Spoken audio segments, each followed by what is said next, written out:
सत श्री अकाल जी, स्वागत है तुहाडा साडे प्लेटफॉर्म मास्टर क्लासिस पटियाला ते। जिवें कि तुहानूं पता ही है कि साडे करंट अफेयर्स की एक प्रॉपर सीरीज़ चल रही है, जिहदे च असीं सितंबर 2022 तो लैके अगे दे सारे करंट अफेयर्स नूं मंथ वाइज दे विच सबजैक्ट वाइज कर रहे हैं। सो अज असीं अक्तूबर 2022 के करंट अफेयर्स जिहड़े आ इन्हां नूं डिस्कस करांगे। सो ये करंट अफेयर्स पॉलिटी नाल संबंधित ने। सो पूरे दे पूरे पॉलिटी नाल संबंधित जिहड़े भी करंट अफेयर्स PPSC के पेपर के लैवल पर आ सकते हैं जां उन्हां चों वन लाइनर क्वेश्चनस जिहड़े क्रिएट हो सकते हैं कि EVM कदों बनी, VVPAT की हुंदा है, उहदी फुल फॉर्म की आ, EVM पहली बार कदों आई। बहुत छोटे छोटे फैक्चुअल क्वेश्चनस नाल भरपूर ये लैक्चर होऊगा। कंसैप्चुअली इन्ना सॉलिड कि तुसी UPSC के प्री च भी उम्मीद कर सकते हो कि PPSC के पेपरां च उम्मीद कर सकते हो कि ये चो सवाल फ्रेम होए है। लास्ट होए पेपर दसंबर 2022 जनवरी 2023 इस अराउंड के होए पेपरां तो तुसी आइडिया ला सकते हो कि वाकई इस लैवल की जी करंट अफेयर्स सानू करने चाहिए कि नहीं। समा नहीं खराब करते।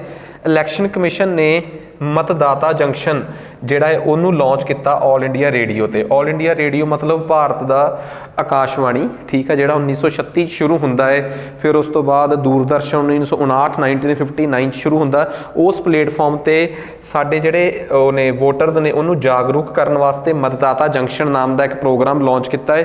बेसिकली एक साल लंबा चलण वाला प्रोग्राम होगा, जिहड़ा 24 दियां वोटां नूं टारगेट करके 23 भाषा च तैयार किया गया है ते वोटर्स वास्ते एक चंगा माहौल सिरजूगा। करंट अफेयर अपने आप च यही सीगा कि मतदाता अवेयरनैस प्रोग्राम जिहड़ा है बेसिकली वो किस प्लेटफॉर्म ते लॉन्च होया है। गल करते हैं वोटां दे विच भारत दे विच लोकां नूं चुने जाण नूं लैके जां चुने जांदे नुमाइंदियां नूं लैके भारत च 1950 ते 51 दो एक्ट ने, रिप्रजेंटेटिव्स ऑफ पीपल्स एक्ट 1950 ते 1951। इसे तहत असी गल कर रहे हैं हुण इलैक्ट्रॉनिक वोटिंग मशीन्स की, क्योंकि जे इलैक्शन कमिशन का जिक्र आया तो तुहानूं तां पता होगा कि देश च इलैक्शन कमिशन एक संविधानक संस्था है। मोस्ट इंपॉर्टेंट, देश दे विच संविधान दे विच आर्टिकल 324 तो लैके 329 तक इलैक्शनस का जिक्र आउंदा है। कॉन्स्टिट्यूशन के भाग 15 च एक संविधानक संस्था होने के नाते इहदे च एक चीफ कमिश्नर ते नाल उन्ने कमिश्नरस जिन्ने राष्ट्रपति कहूगा। फिलहाल दो ने। तुसी दसना है कि सुकुमार सेन तो साडे देश के पहले चीफ इलैक्शन कमिश्नर सी। हुण करंटली चीफ इलैक्शन कमिश्नर कौन है इंडिया का? तो याद रखियो, देश के लैवल ते चीफ इलैक्शन कमिशन हुंदा है ते स्टेट के लैवल ते किते ये ना कह दिओ कि स्टेट इलैक्शन कमिशन हुंदा है। स्टेट के लैवल ते हुंदे आ CEO चीफ इलैक्टरल अफसर। खैर आप अपने मुद्दे ते आउने आ। तकरीबन 25 जनवरी 1950 नूं जदों देश का इलैक्शन कमिशन बनिया सी तां इसे करके ही 2011 तो इस दिन असी नैशनल वोटर्स डे मना रहे हैं। खैर अपने मसले ते आउने आ।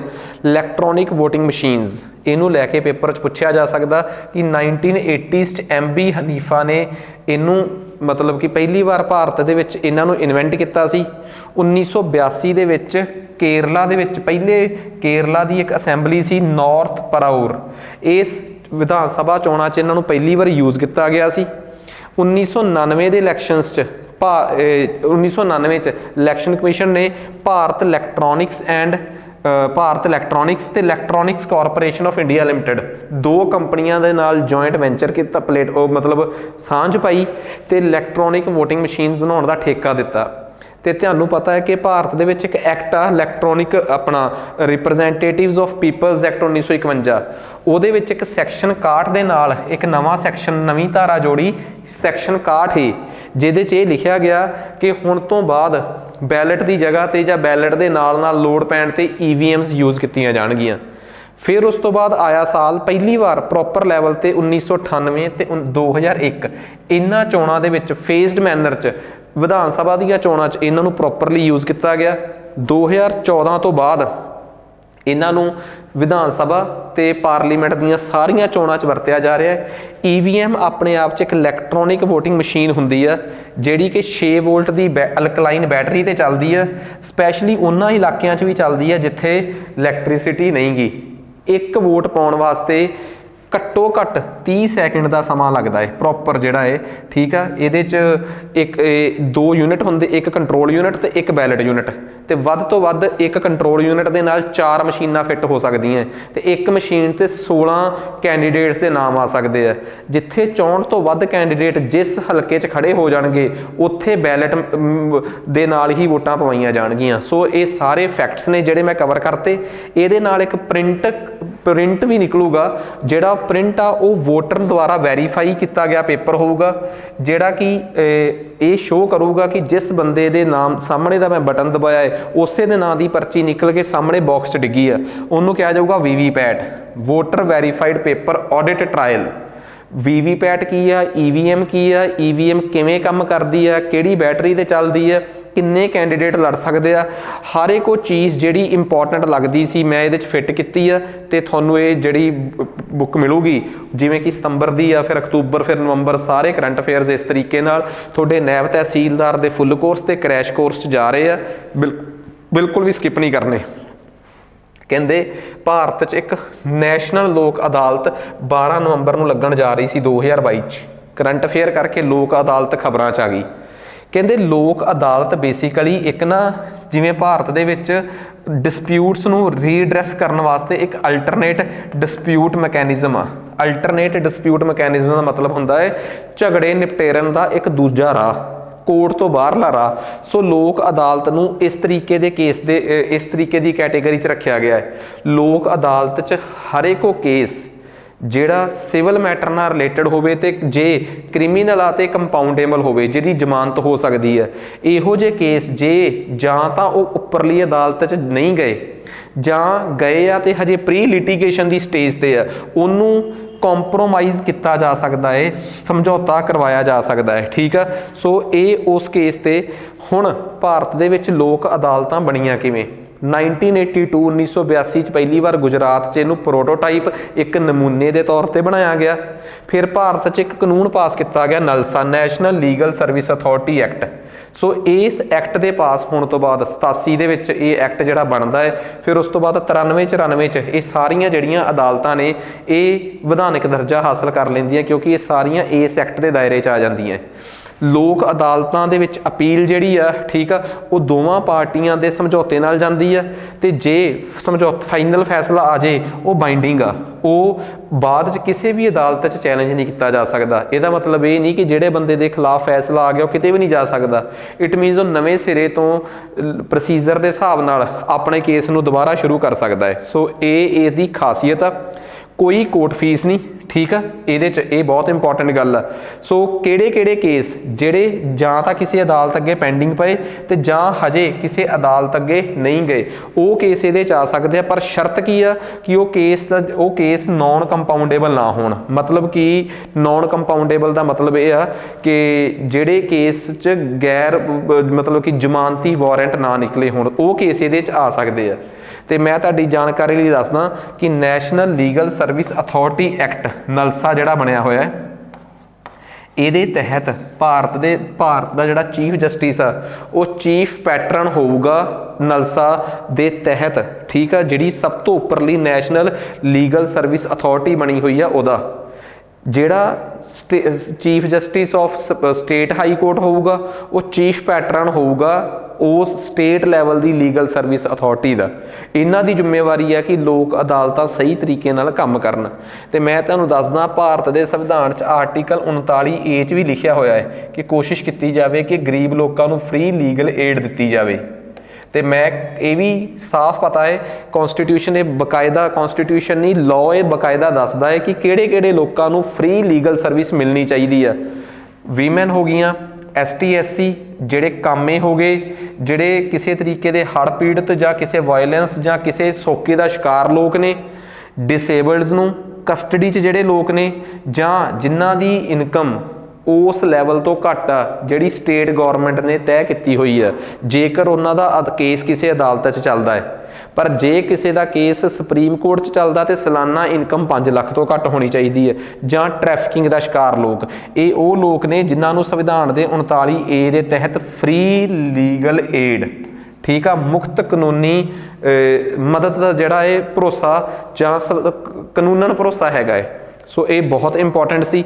नैक्सट उस तो अगला करंट अफेयर साडे कोल आ गया कि शेड्यूल कास्ट ਜਿਹੜੇ ਆਪਣੇ फॉर कन्वर्टेड दलित ਜਿਹੜੇ दलित अपना धर्म ਛੱਡ के किसी होर धर्म 'ਚ चले जाते हैं उन्होंने लैके करंट स्टेटस की है तो इनू लैके सरकार ने किहड़ी कमेटी बनाई है तो उन्हें की रिपोर्ट दी है। देखो भारत सरकार ने भारत के रिटायर्ड चीफ जस्टिस के बाला कृष्णन तो उन्होंने नाल 2-3 मैंबरी कमेटी दूजे ने सुषमा यादव UGC के रिटायर्ड UGC के प्रोफैसर ने तो रविंदर कुमार जैन IAS अफसर रिटायर्ड IAS अफसर 3 मैंबरी कमेटी ने यह बना पूछया कि तुसी ये घोख करके दसो कि जेड़े दलित अपना धर्म छड्ड जांदे आ ठीक आ अपना धर्म छड्ड के किसी होर धर्म च विआह करा लेंदे आ कि उन्हां दा कास्ट सर्टिफिकेट जां उन्हां दी कास्ट उन्हां दे नाल जानी चाहिदी है कि नहीं। सो इहदे ते हुण विचार वटांदरा होऊगा की करन वास्ते कि जेड़ा बंदा new person to schedule caste और the existing the change and supreme SC person goes through after converting to another religion। एक तो नवा बंदा जिहड़ा शेड्यूल कास्ट च आऊगा ठीक आ ਉਹਦਾ ਕੀ ਅਸਰ ਪਊਗਾ ਜੇ ਦੂਜੀ ਕੈਟੇਗਰੀ 'ਚ ਆਉਂਦਾ ਹੈ ਜਾਂ ਜਿਹੜਾ ਬੰਦਾ ਆਪਣਾ ਧਰਮ ਕਨਵਰਟ ਕਰ ਲੈਂਦਾ ਹੈ ਉਹ ਤੇ ਜਾਂ ਉਹ ਕਸਟਮਸ ਵਗੈਰਾ ਜਿਹੜੇ ਆ ਉਹ ਦੂਜੇ ਫੋਲੋ ਕਰਨੇ ਸ਼ੁਰੂ ਕਰ ਦਿੰਦਾ ਹੈ। ਸੋ ਇਹਨਾਂ ਚੀਜ਼ਾਂ ਤੇ ਇਨਕੁਆਇਰੀ ਹੋਊਗੀ। ਇਸ ਤੋਂ ਪਹਿਲਾਂ ਰੰਗਨਾਥ ਮਿਸ਼ਰਾ ਕਮੇਟੀ ਜਿਹੜੀ 2004 ਚ ਬਣੀ ਸੀ ਉਹਦੇ ਚ ਸਾਫ਼ ਕਿਹਾ ਗਿਆ ਸੀਗਾ ਕਿ ਜਿਹੜੀ ਕਾਸਟ ਆ ਨਾ that must B religion neutral ਕਿ ਕਿਸੇ ਵੀ ਤਰੀਕੇ ਨਾਲ ਧਰਮ ਤੇ ਅਟੈਚ ਨਹੀਂ ਹੋਣੀ ਚਾਹੀਦੀ। ਈਵਨ ਕਿ ਨੈਸ਼ਨਲ ਕਮਿਸ਼ਨ ਫॉर ਮਾਈਨੋਰਟੀਜ਼ ਘੱਟ ਗਿਣਤੀਆਂ ਦਾ ਕਮਿਸ਼ਨ ਤੇ ਸ਼ਡਿਊਲ ਕਾਸਟ ਕਮਿਸ਼ਨ ਵੀ ਸਰਕਾਰ ਨੂੰ ਕਈ ਵਾਰ ਇਹ ਸਿਫਾਰਿਸ਼ਾਂ ਦੇ ਚੁੱਕਿਆ ਹੈ ਕਿ ਜਿਸ ਤਰੀਕੇ ਨਾਲ ਆਪਣਾ ਉਹਨੇ जिस तरीके नाल शेड्यूल कास्ट का स्टेटस दलित हिंदू या दलित सिखां नूं या होरां नूं मिलदा है उवें दलित मुस्लिम्स ते दलित क्रिश्चनस नूं मिलना चाहिए है। फिलहाल इस लैवल ते सरकार सोचूगी या नहीं ये तो बाद की गल आ पर खैर करंट अफेयर्स च सीगा ते मैं तुहानूं दसता ते ये गल क्लीयर दसदा मैं कि संविधान का आर्टिकल 341 ते 342 राष्ट्रपति नूं ये अधिकार दिंदा है कि स्टेट की सिफारिशां ते जे राष्ट्रपति चाहे तो पार्लीमेंट की मंजूरी लैके एक्ट पास करके तो बाद ये किसी भी कास्ट नूं शेड्यूल कास्ट या शेड्यूल ट्राइब च रिकोगनाइज किया जा सकता है। अगला अपने कोल आर्टिकल आ गया नॉर्थ ईस्ट कौंसल। ਤੁਹਾਨੂੰ एक गल चंगी तरह पता होनी चाहिए है कि भारत च ਵੱਖਰੇ ਵੱਖਰੇ इलाकों की डिवेलपमेंट वास्ते ਵੱਖਰੀਆਂ ਵੱਖਰੀਆਂ जोनल कौंसल्स बनिया हुई हैं जिमें नॉर्थ जोनल कौंसल साउथ वालियां स्टेट्स की ईस्ट वैसट ते सेंट्रल 1956 च ये जोनल कौंसल्स बनाई गई सी ते देश का गृह मंत्री होम मिनिस्टर जिहड़ा देश का हुंदा है वो एक्स ऑफिशियो चेयरमैन हुंदा इन्हां कौंसल्स का। खैर नॉर्थ ईस्ट की कौंसल उदों नहीं सी बनाई गई 1971 च एक्ट पास करके North East council act zonal council act pass करके ये एक विधानिक संस्था के तौर पर बनाई गई। हुणे हुणे इहदी मीटिंग होके हटी है करंट अफेयर इन्ना सी पर गल ये आ गई कि ये कोई संविधानक संस्था नहीं बट एक विधानिक संस्था है जिन्होंने 1971 के national North East council act के तहत बनाया गया। ये सारिया स्टेटां के गवर्नर तो मुख मंत्री शामिल होंगे आ किहड़ियां भला नॉर्थ ईस्ट दियां 7+1 सिक्किम तो देश का होम मिनिस्टर इसका चेयरमैन होंदा है। नॉर्थ ईस्ट की डिवेलपमेंट वास्ते ये एक बड़ी एपैक्स सब तो वड्डी बॉडी है तो भारत दे विच एक मिनिस्ट्री आ department of North East region donor उस उत्थों का उस महकमे का जिहड़ा मिनिस्टर हुंदा है वो इहदा वाइस चेयरमैन हुंदा है। सो कहंदे आ कि भारत दे विच जिवें हुणे जे एक स्कीम चली आ PM डिवाइन ठीक है प्रधानमंत्री ने नॉर्थ ईस्ट दियां स्टेट्स की डिवेलपमेंट वास्ते इंफ्रास्ट्रक्चर सोशल इकोनॉमिक डिवेलपमेंट वास्ते PM डिवाइन स्कीम चलाई आ वो इसे ही कौंसल के कहण ते चलाई गई है। खैर नैक्सट अगला क्वेश्चन कहते आ कि तुहानूं पता होना चाहिए कि महाराष्ट्र च एक बड़ा तगड़ा तकरार होया सी उत्थों के गवर्नर ते आरोप लग्या कि जोर पा के उत्थों की सरकार डेगती सी जिहड़ी कांग्रेस शिव सेना दी ते NCP दी मिली जुली सरकार सी उन्होंने तोड़ के उत्थे BJP प्लस शिव सेना चो एक टुटिया तोड़ा तोड़ के उन्हां दे नाल गठबंधन करके एक सरकार बनाई गई है। सो उस तो बाद शिव सेना के दो धड़े एक जिहड़े शिव सेना के सुप्रीमो पाल ठाकरे के बेटे उद्धव ठाकरे का धड़ा रहा है तो दूजा शिव सेना के जिहड़े हुण मुख मंत्री ने एकनाथ शिंदे उन्हां दा धड़ा है। उन्हां दे विच शिव सेना दोवां दे विच सिंबल नूं लैके इलैक्शन सिंबल नूं लैके एक तकरार आ ਕਹਿੰਦੇ ਜੀ ਇਲੈਕਸ਼ਨ ਸਿੰਬਲ ਜਿਹੜਾ ਵੀ ਉਹਨਾਂ ਦਾ ਹੈਗਾ ਹੈ, ਠੀਕ ਹੈ, ਚੋਣ ਨਿਸ਼ਾਨ ਆ ਜਿਹੜਾ ਉਹਨਾਂ ਦਾ, ਉਹਨੂੰ ਲੈ ਕੇ ਇੱਕ ਤਕਰਾਰ ਆ ਕਿ ਉਹ ਸਿੰਬਲ ਕਿਹਦੇ ਕੋਲ ਜਾਣਾ ਚਾਹੀਦਾ ਹੈ। ਇਸ ਤਰੀਕੇ ਦਾ ਇਸ਼ੂ ਉਦੋਂ ਆਇਆ ਸੀ ਜਦੋਂ ਸਮਾਜਵਾਦੀ ਪਾਰਟੀ ਟੁੱਟੀ ਸੀ ਪੰਜਾਬ 'ਚ। ਜਦੋਂ ਵੀ ਕੋਈ ਪਾਰਟੀ ਅਕਾਲੀ ਦਲ ਟੁੱਟਦੀ ਆ ਤਾਂ ਇਸ ਸਿੰਬਲ ਨੂੰ ਲੈ ਕੇ ਵਿਵਾਦ ਇਸ ਕਰਕੇ ਨਹੀਂ ਰਹਿੰਦਾ ਕਿਉਂਕਿ ਬਹੁਤਾ ਵੱਡਾ ਹਿੱਸਾ ਬਾਦਲ ਸਾਹਿਬ ਕੋਲ ਰਹਿ ਜਾਂਦਾ ਹੈ। ਖੈਰ, ਕਹਿੰਦੇ ਜੀ ਭਾਰਤ ਦੇ ਵਿੱਚ ਕੰਡਕਟ ਆਫ ਇਲੈਕਸ਼ਨ ਰੂਲਸ 1961 ਦੇ ਤਹਿਤ ਸਿੰਬਲਸ ਦਿੱਤੇ ਜਾਂਦੇ ਸੀ 1967 ਤੱਕ। 1967 ਤੋਂ ਬਾਅਦ ਫਿਰ ਇੱਕ ਸਿੰਬਲਸ ਆਰਡਰ 1968 ਆਇਆ, ਜਿਹਦੇ 'ਚ ਬਕਾਇਦਾ ਲਿਖਿਆ ਗਿਆ ਕਿ ਇਲੈਕਸ਼ਨ ਕਮਿਸ਼ਨ ਜਦੋਂ ਸੈਟੀਸਫਾਈਡ ਹੋ ਗਿਆ ਕਿ ਫਲਾਣੀ ਧੜੇ ਕੋਲ ਜ਼ਿਆਦੇ ਆਫਿਸ ਬੀਅਰਰਸ ਨੇ, ਇਹਦੇ ਨਾਲ ਜ਼ਿਆਦੇ ਬੰਦੇ ਆ, ਇਹਦੇ ਨਾਲ ਘੱਟ ਆ, ਜੇ ਕਮਿਸ਼ਨ ਨੂੰ ਸ਼ੱਕ ਹੋਵੇ ਕਿ ਸਾਨੂੰ ਕਿਵੇਂ ਪਤਾ ਲੱਗੂਗਾ, ਇਹ ਕਿਹੜਾ ਕੋਈ ਸਰਕਾਰੀ ਪੋਸਟਾਂ ਕਿ ਇਹਨਾਂ ਕੋਲ ਜ਼ਿਆਦੇ ਬੰਦੇ, ਇਹਨਾਂ ਨਾਲ ਘੱਟ ਬੰਦੇ ਆ, ਕੀ ਪਤਾ ਵੈਸੇ ਹੀ ਭੀੜ ਨੂੰ ਬੰਦੇ ਬਣਾ ਕੇ ਲਿਆਉਣ ਕਿ ਸਾਡੀ ਪਾਰਟੀ ਦੇ ਆ। ਫਿਰ ਇਲੈਕਸ਼ਨ ਕਮਿਸ਼ਨ ਆਪਣੀ ਤਸੱਲੀ ਵਾਸਤੇ ਸਿਰਫ ਉਹਨਾਂ ਲੋਕਾਂ ਦੀ ਗਿਣਤੀ ਕਰੂਗਾ ਜਿਹੜੇ ਉਸ ਪਾਰਟੀ 'ਚ ਇਲੈਕਟਡ MLA ਤੇ MP ਨੇ। ਉਸ ਪਾਰਟੀ ਦੇ ਇਲੈਕਟਡ MLA ਤੇ MP, ਚੁਣੇ ਹੋਏ MLAs ਤੇ MP ਕਿਹੜੇ ਧੜੇ ਨੂੰ ਵੱਧ ਸਪੋਰਟ ਕਰਦੇ ਆ, ਇਲੈਕਸ਼ਨ ਸਿੰਬਲ ਉਹਨੂੰ ਦਿੱਤਾ ਜਾਊਗਾ।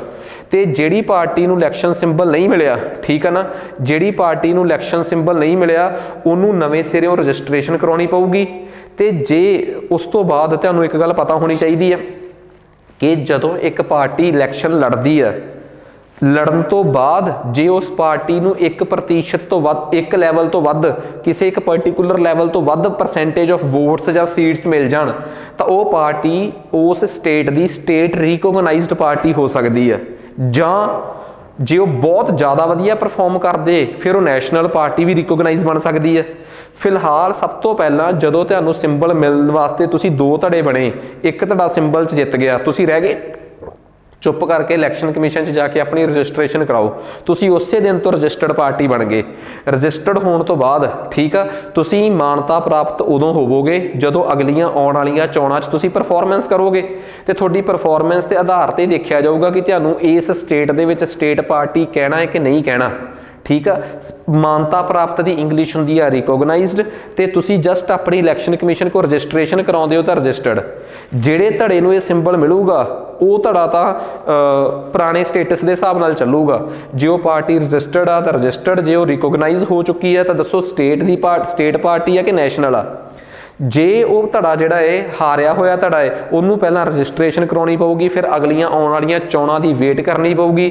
ਉਸ ਚੋਣਾਂ 'ਚ ਜਿੱਤਣ ਤੋਂ ਬਾਅਦ ਫਿਰ ਦੇਖਣਾ ਪਊਗਾ ਕਿ ਉਹ ਸਟੇਟ ਪਾਰਟੀ ਬਣ ਸਕਦੇ ਆ ਕਿ ਨਹੀਂ ਬਣ ਸਕਦੇ। ਸੋ ਇਹ ਸਟੇਟਸ 1997 ਤੋਂ ਬਾਅਦ ਦੀ ਆ ਸਾਰੀ ਸਟੋਰੀ ਸੁਣਾਤੀ ਤੁਹਾਨੂੰ ਮੈਂ। ਇਹਦੇ 'ਚੋਂ ਗੱਲਾਂ ਨਿਕਲ ਕੇ ਆਈਆਂ ਰਿਕੋਗਨਾਈਜ਼ਡ, ਰਜਿਸਟਰਡ ਪਾਰਟੀ ਦਾ ਜਸਟ ਕੋਈ ਵੀ ਪਾਰਟੀ ਬਣਾਓ, ਇਲੈਕਸ਼ਨ ਕਮਿਸ਼ਨ ਕੋਲ ਰਜਿਸਟ੍ਰੇਸ਼ਨ ਕਰਾ ਲਓ ਤਾਂ ਤੁਸੀਂ ਰਜਿਸਟਰਡ ਹੋ ਗਏ।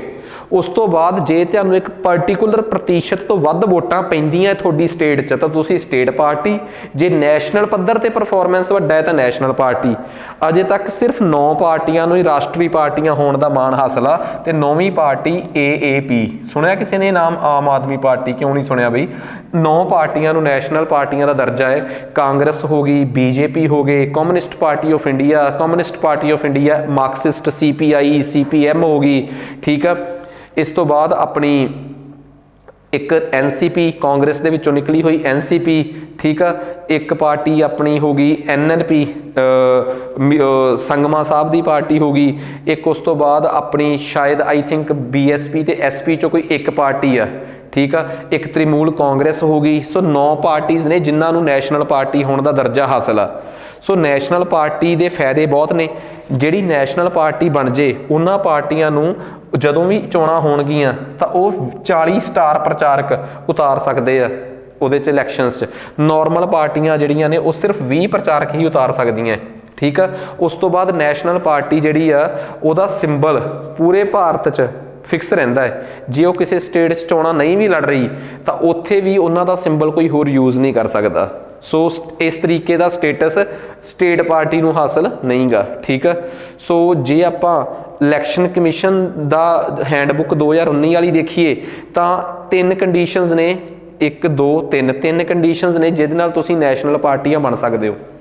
ਪਹਿਲੀ ਕੰਡੀਸ਼ਨ, ਜੇਕਰ ਤੁਸੀਂ 4 ਜਾਂ 4 ਸਟੇਟਾਂ ਤੋਂ ਵੱਧ ਸਟੇਟ ਪਾਰਟੀ ਬਣ ਜਾਓ, ਜਿਵੇਂ ਕਿ ਆਮ ਆਦਮੀ ਪਾਰਟੀ, ਤ੍ਰਿਮੂਲ ਕਾਂਗਰਸ ਵਰਗੀਆਂ ਪਾਰਟੀਆਂ ਨੈਸ਼ਨਲ ਪਾਰਟੀ ਬਣੀਆਂ ਹੈ। ਦੂਜੀ ਗੱਲ, ਜੇਕਰ ਤੁਹਾਡੇ ਕੈਂਡੀਡੇਟ 6% ਤੋਂ ਵੱਧ ਵੋਟਾਂ ਜਿੱਤ ਜਾਣ ਜਿਹੜੀਆਂ ਕਿ ਰੀਸੈਂਟ ਲੋਕ ਸਭਾ ਦੀਆਂ ਚੋਣਾਂ ਹੋਈਆਂ ਹੋਣ 4 ਸਟੇਟਾਂ 'ਚੋਂ, ਕਿਉਂਕਿ ਲੋਕ ਸਭਾ ਦੀਆਂ ਚੋਣਾਂ ਸਾਰੇ ਦੇਸ਼ 'ਚ ਹੋਣਗੀਆਂ, ਉੱਥੇ ਤੁਹਾਨੂੰ 6% ਵੋਟਾਂ ਪੈ ਜਾਣ ਤੇ ਨਾਲ ਤੁਹਾਡੇ 4 MP ਜਿੱਤ ਜਾਣ।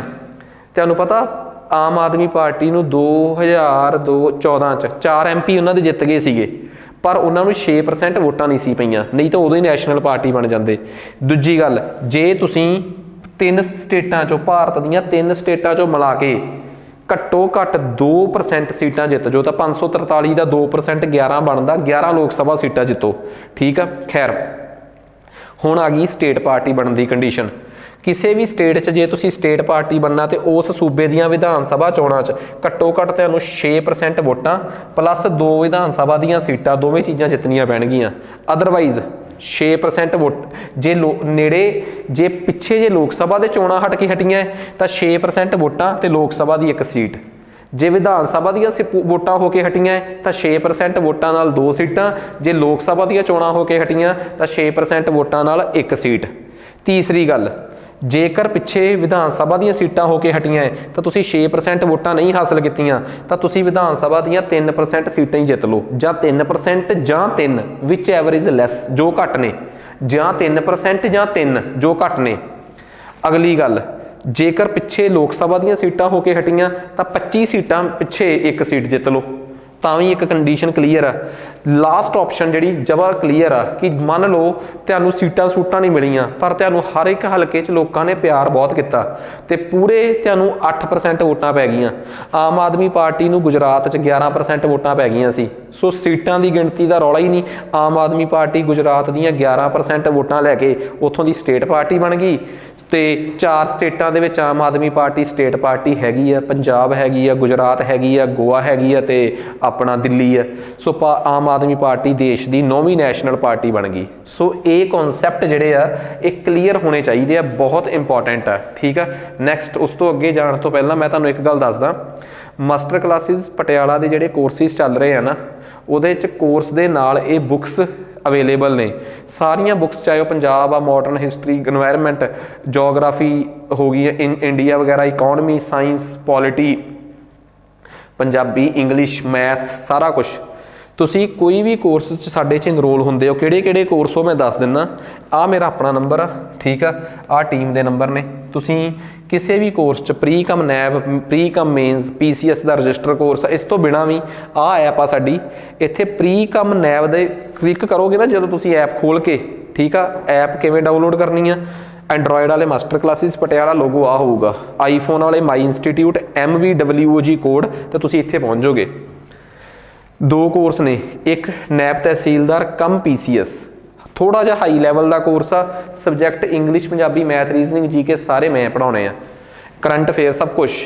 ਆ ਦੂਸਰਾ ਕੋਰਸ ਆ ਜਿਸ 'ਚ ਥੋੜਾ ਜਿਹਾ ਲੈਵਲ ਘਟਾਇਆ ਗਿਆ ਤਾਂ ਜੋ ਤੁਸੀਂ SI ਪੰਜਾਬ ਜੌਬਸ ਤੇ ਨੈਬ ਵਗੈਰਾ ਦੇ ਪੇਪਰਾਂ ਨੂੰ ਜੇ ਟਾਰਗੇਟ ਕਰਨਾ ਹੈ ਤਾਂ ਤੁਸੀਂ ਇਹ ਵੀ ਬੈਚ ਲੈ ਸਕਦੇ ਹੋ। ਠੀਕ ਆ। ਦੋਵਾਂ ਦੇ ਵਿੱਚ ਕਰੰਟ ਅਫੇਅਰਸ, ਦੋਵਾਂ ਦੇ ਵਿੱਚ GK, ਮੈਥ, ਰੀਜ਼ਨਿੰਗ, ਇੰਗਲਿਸ਼ ਸਭ ਕੁਛ ਆ ਤੇ ਸਾਰਾ ਕੁਛ ਮੈਂ ਹੀ ਕਵਰ ਕਰਾਇਆ ਹੋਇਆ। ਠੀਕ ਆ। ਸੋ ਜ਼ਿਆਦਾ ਸਮਾਂ ਖਰਾਬ ਕਰੇ ਬਿਨਾਂ ਆਪਾਂ ਅੱਗੇ ਚੱਲਦੇ ਹਾਂ। ਸੁਪਰੀਮ ਕੋਰਟ ਦੇ ਨੇ ਇੱਕ ਕੇਸ ਦੇ ਵਿੱਚ ਨਾ ਸਪਲਿਟ ਵਰਡਿਕਟ ਦਿੱਤਾ ਹੈ। ਸਪਲਿਟ ਵਰਡਿਕਟ ਦਾ ਮਤਲਬ ਕੀ ਹੁੰਦਾ ਹੈ? ਇਹਦਾ ਮਤਲਬ ਇਹ ਹੁੰਦਾ ਹੈ ਕਿ ਇੱਕ ਅਜਿਹਾ ਫੈਸਲਾ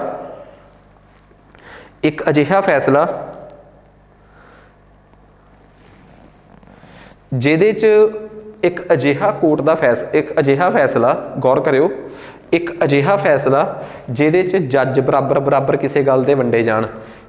ਕਰਨਾਟਕਾ ਦੀਆਂ ਯੂਨੀਵਰਸਿਟੀਆਂ ਦੇ ਵਿੱਚ ਹਿਜਾਬ ਪਾਉਣ ਨੂੰ ਲੈ ਕੇ ਜਿਹੜਾ ਕੇਸ ਸੀਗਾ ਉਹਨੂੰ ਲੈ ਕੇ ਇਹ ਵਰਡਿਕਟ ਆਇਆ ਸੀਗਾ। ਇਹ ਸਪਲਿਟ ਵਰਡਿਕਟ ਸੀਗਾ। ਇਹਦੇ 'ਚ ਕੀ ਹੁੰਦਾ ਹੈ ਕਿ ਨੰਬਰ ਆਫ ਜੱਜਿਸ ਜਿਹੜੇ ਨੇ ਉਹਨਾਂ ਦੀ ਸੰਖਿਆ ਜਿਸਤ ਹੁੰਦੀ ਆ, ਈਵਨ ਨੰਬਰ ਆਫ ਜੱਜਿਸ ਹੁੰਦੇ ਆ। ਸੋ ਜੇ 2 ਜੱਜ ਇਹ ਫੈਸਲਾ ਸੁਣਾ ਦੇਣ ਤਾਂ ਇਹ ਫੈਸਲਾ ਫਿਰ ਉਸ ਤੋਂ ਬਾਅਦ ਮਤਲਬ ਕਿ ਡਿਵੀਜ਼ਨ ਬੈਂਚ ਦਾ ਜਿਹੜਾ ਫੈਸਲਾ ਹੁੰਦਾ ਹੈ ਉਹ ਆਪਣੇ ਆਪ ਦੇ ਵਿੱਚ ਕਈ ਵਾਰੀ ਸਪਲਿਟ ਵਰਡਿਕਟ ਹੋ ਜਾਂਦਾ ਜੇ ਉਹ ਬਰਾਬਰ ਨੰਬਰ ਆਫ ਜੱਜਿਸ ਨੇ ਸੁਣਾਇਆ। ਸੋ ਇਹੋ ਜਿਹੇ ਕੇਸ ਦੇ ਵਿੱਚ ਜਿੱਥੇ ਸਪਲਿਟ ਵਰਡਿਕਟ ਆਵੇ ਉੱਥੇ ਕੇਸ ਫਿਰ ਵੱਡੇ ਬੈਂਚ ਜਿਹੜਾ ਕਿ ਔਡ ਨੰਬਰ ਆਫ ਜੱਜਿਸ ਨਾਲ ਹੁੰਦਾ ਹੈ, ਤਾਂਕ ਸੰਖਿਆ ਦੇ ਵਿੱਚ ਹੁੰਦਾ ਹੈ, ਠੀਕ ਆ, ਉਹ ਕਰਦਾ ਹੈ। ਸੋ ਇੱਕ ਗੱਲ ਬੜੀ ਕਲੀਅਰ ਆ ਕਿ ਹੁਣ ਚੀਫ ਜਸਟਿਸ ਜਿਹੜਾ ਕਿ ਮਾਸਟਰ ਆਫ ਦੀ ਰੋਸਟਰ ਆ, ਜਿਹੜਾ ਸਾਰਿਆਂ ਦੇ ਵਿੱਚੋਂ ਪਹਿਲਾ ਹੈ, ਉਹ ਦੁਬਾਰਾ ਬੈਂਚ ਬਣਾਊਗਾ। What is master of roster? ਇਹ ਬਹੁਤ ਇੰਪੋਰਟੈਂਟ ਆ, ਪਰ ਇਹਨੂੰ ਜਾਣ ਤੋਂ ਪਹਿਲਾਂ ਮੈਂ ਤੁਹਾਨੂੰ ਦੱਸਦਾ, ਇਸ ਤੋਂ ਪਹਿਲਾਂ ਵੀ ਦਿੱਲੀ ਹਾਈ ਕੋਰਟ ਜਾਂ ਹੋਰ ਕਈ ਕੇਸ ਜਿਹੜੇ ਆ ਉਹ 'ਚ ਵਰਡਿਕਟ ਜਿਹੜੇ ਆ ਉਹ ਸਪਲਿਟ ਹੋ ਚੁੱਕੇ ਆ। ਮੈਂ ਤੁਹਾਨੂੰ ਦੱਸਦਾ what is master of roster. Master of roster ਦਾ ਮਤਲਬ ਕੀ ਹੁੰਦਾ, ਕਹਿੰਦੇ 2017 ਦੇ ਨਵੰਬਰ ਦੇ ਮਹੀਨੇ 'ਚ ਜਿਹੜੇ ਉਸ ਟਾਈਮ ਦੇ ਚੀਫ ਜਸਟਿਸ ਆਫ ਇੰਡੀਆ ਸੀ ਦੀਪਕ ਮਿਸ਼ਰਾ, ਉਹਨਾਂ ਨੇ ਇਹ ਵਰਡਿਕਟ ਸੁਣਾਇਆ ਸੀ ਕਿ ਚੀਫ ਜਸਟਿਸ ਜਿਹੜਾ ਹੈ ਉਹ ਮਾਸਟਰ ਆਫ ਰੋਸਟਰ ਆ, ਠੀਕ ਆ। ਉਹਦੇ ਕੋਲ ਕੱਲੇ ਕੋਲ ਪ੍ਰੋਰੋਗੇਟਿਵ, ਉਹਦੇ ਕੋਲ ਕੱਲੇ ਕੋਲ ਅਧਿਕਾਰ ਆ ਕਿ ਉਹ ਕੋਰਟ ਦੇ ਜਿਹੜੇ ਬੈਂਚ ਨੇ ਕਿ ਕਿਹੜੇ ਕੇਸ ਜੱਜ ਨੂੰ ਕਿਹੜਾ ਕੇਸ ਦੇਣਾ ਉਹ ਆਪ ਬਣਾ ਸਕਦਾ ਹੈ, ਠੀਕ ਆ। ਉਹ ਤੈਅ ਕਰੂਗਾ, ਹੋਰ ਕਿਸੇ ਜੱਜ ਕੋਲ ਕੋਈ ਅਧਿਕਾਰ ਨਹੀਂਗਾ। ਖੈਰ ਕਹਿੰਦੇ ਜੀ ਮਾਸਟਰ ਆਫ ਰੋਸਟਰ ਹੋਣ ਦੇ ਨਾਤੇ ਹੁਣ ਸੁਪਰੀਮ ਕੋਰਟ ਦੇ ਜੱਜ ਦੁਬਾਰਾ ਚੀਫ ਜਸਟਿਸ ਫੇਰ ਤੈਅ ਕਰਨਗੇ ਕਿ ਕਿਹਨੂੰ ਇਹ ਕੰਮ ਦੇਣਾ ਹੈ। ਸੰਵਿਧਾਨ ਦੇ ਆਰਟੀਕਲ 145 ਦੇ ਤਹਿਤ ਸੁਪਰੀਮ ਕੋਰਟ ਦੇ ਆਰਟੀਕਲ ਦੇ ਵਿੱਚ ਬਕਾਇਦਾ ਲਿਖਿਆ ਹੈ ਕਿ ਸੁਪਰੀਮ ਕੋਰਟ ਦੇ ਵਿੱਚ ਰੂਲਸ ਬਣਾਏ ਜਾਣਗੇ ਜਿਨ੍ਹਾਂ ਦੇ ਤਹਿਤ ਸੁਪਰੀਮ ਕੋਰਟ ਦੇ ਕੰਮ ਹੋਣਗੇ। ਇਸੇ 145(3) 'ਚ ਲਿਖਿਆ ਕਿ ਜੇ ਕਿਸੇ ਵੀ ਸਵਾਲ ਤੇ ਕੋਈ ਇਸ ਤਰੀਕੇ ਦੀ ਲੋੜ ਮਹਿਸੂਸ ਹੋਈ ਕਿ ਇਸ ਕੇਸ ਨੂੰ ਡਿਸਕਸ ਕਰਦੇ ਸੰਵਿਧਾਨ ਦੀ ਵਿਆਖਿਆ ਕਰਨ ਦੀ ਲੋੜ ਪੈ ਰਹੀ ਹੈ ਤਾਂ ਇਹਦੇ ਵਾਸਤੇ ਘੱਟੋ ਘੱਟ 5 ਜੱਜਾਂ ਦਾ ਬੈਂਚ ਬਣੂਗਾ ਜਿਹਨੂੰ ਕਿ ਸੰਵਿਧਾਨਕ ਬੈਂਚ ਕਿਹਾ ਜਾਊਗਾ। ਸੋ ਕੌਨਸਟੀਟਿਊਸ਼ਨਲ ਬੈਂਚ ਹਮੇਸ਼ਾ 5 ਜੱਜਾਂ ਦਾ ਹੋਊਗਾ ਤੇ ਇਸ ਬੈਂਚ ਨੂੰ ਬਣਾਉਣ ਵਾਸਤੇ ਹਮੇਸ਼ਾ ਜੁਡੀਸ਼ੀਅਲ ਆਰਡਰ ਪਾਸ ਹੋਊਗਾ। ਜੁਡੀਸ਼ੀਅਲ ਆਰਡਰ ਪਾਸ ਹੋਣ ਦਾ ਮਤਲਬ ਇਹ ਹੁੰਦਾ ਕਿ ਸੁਪਰੀਮ ਕੋਰਟ ਦਾ ਚੀਫ ਜਸਟਿਸ ਆਰਡਰ ਪਾਸ ਕਰੂਗਾ ਕਿ ਕਿਹੜੇ ਜੱਜ ਇਸ ਕੇਸ ਦੀ ਸੁਣਵਾਈ ਕਰਨਗੇ।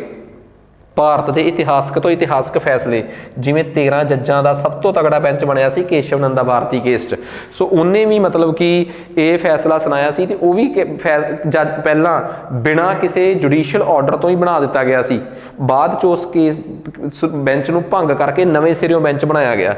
ਸੋ ਇੰਪੋਰਟੈਂਟ ਆ, ਬਹੁਤ ਇੰਪੋਰਟੈਂਟ ਕਰੰਟ ਅਫੇਅਰ ਸੀ ਕਿ what is master of roster, what is 145 article of constitution and what is split verdict. So ਇਹ ਬਹੁਤ ਇੰਪੋਰਟੈਂਟ ਸੀ।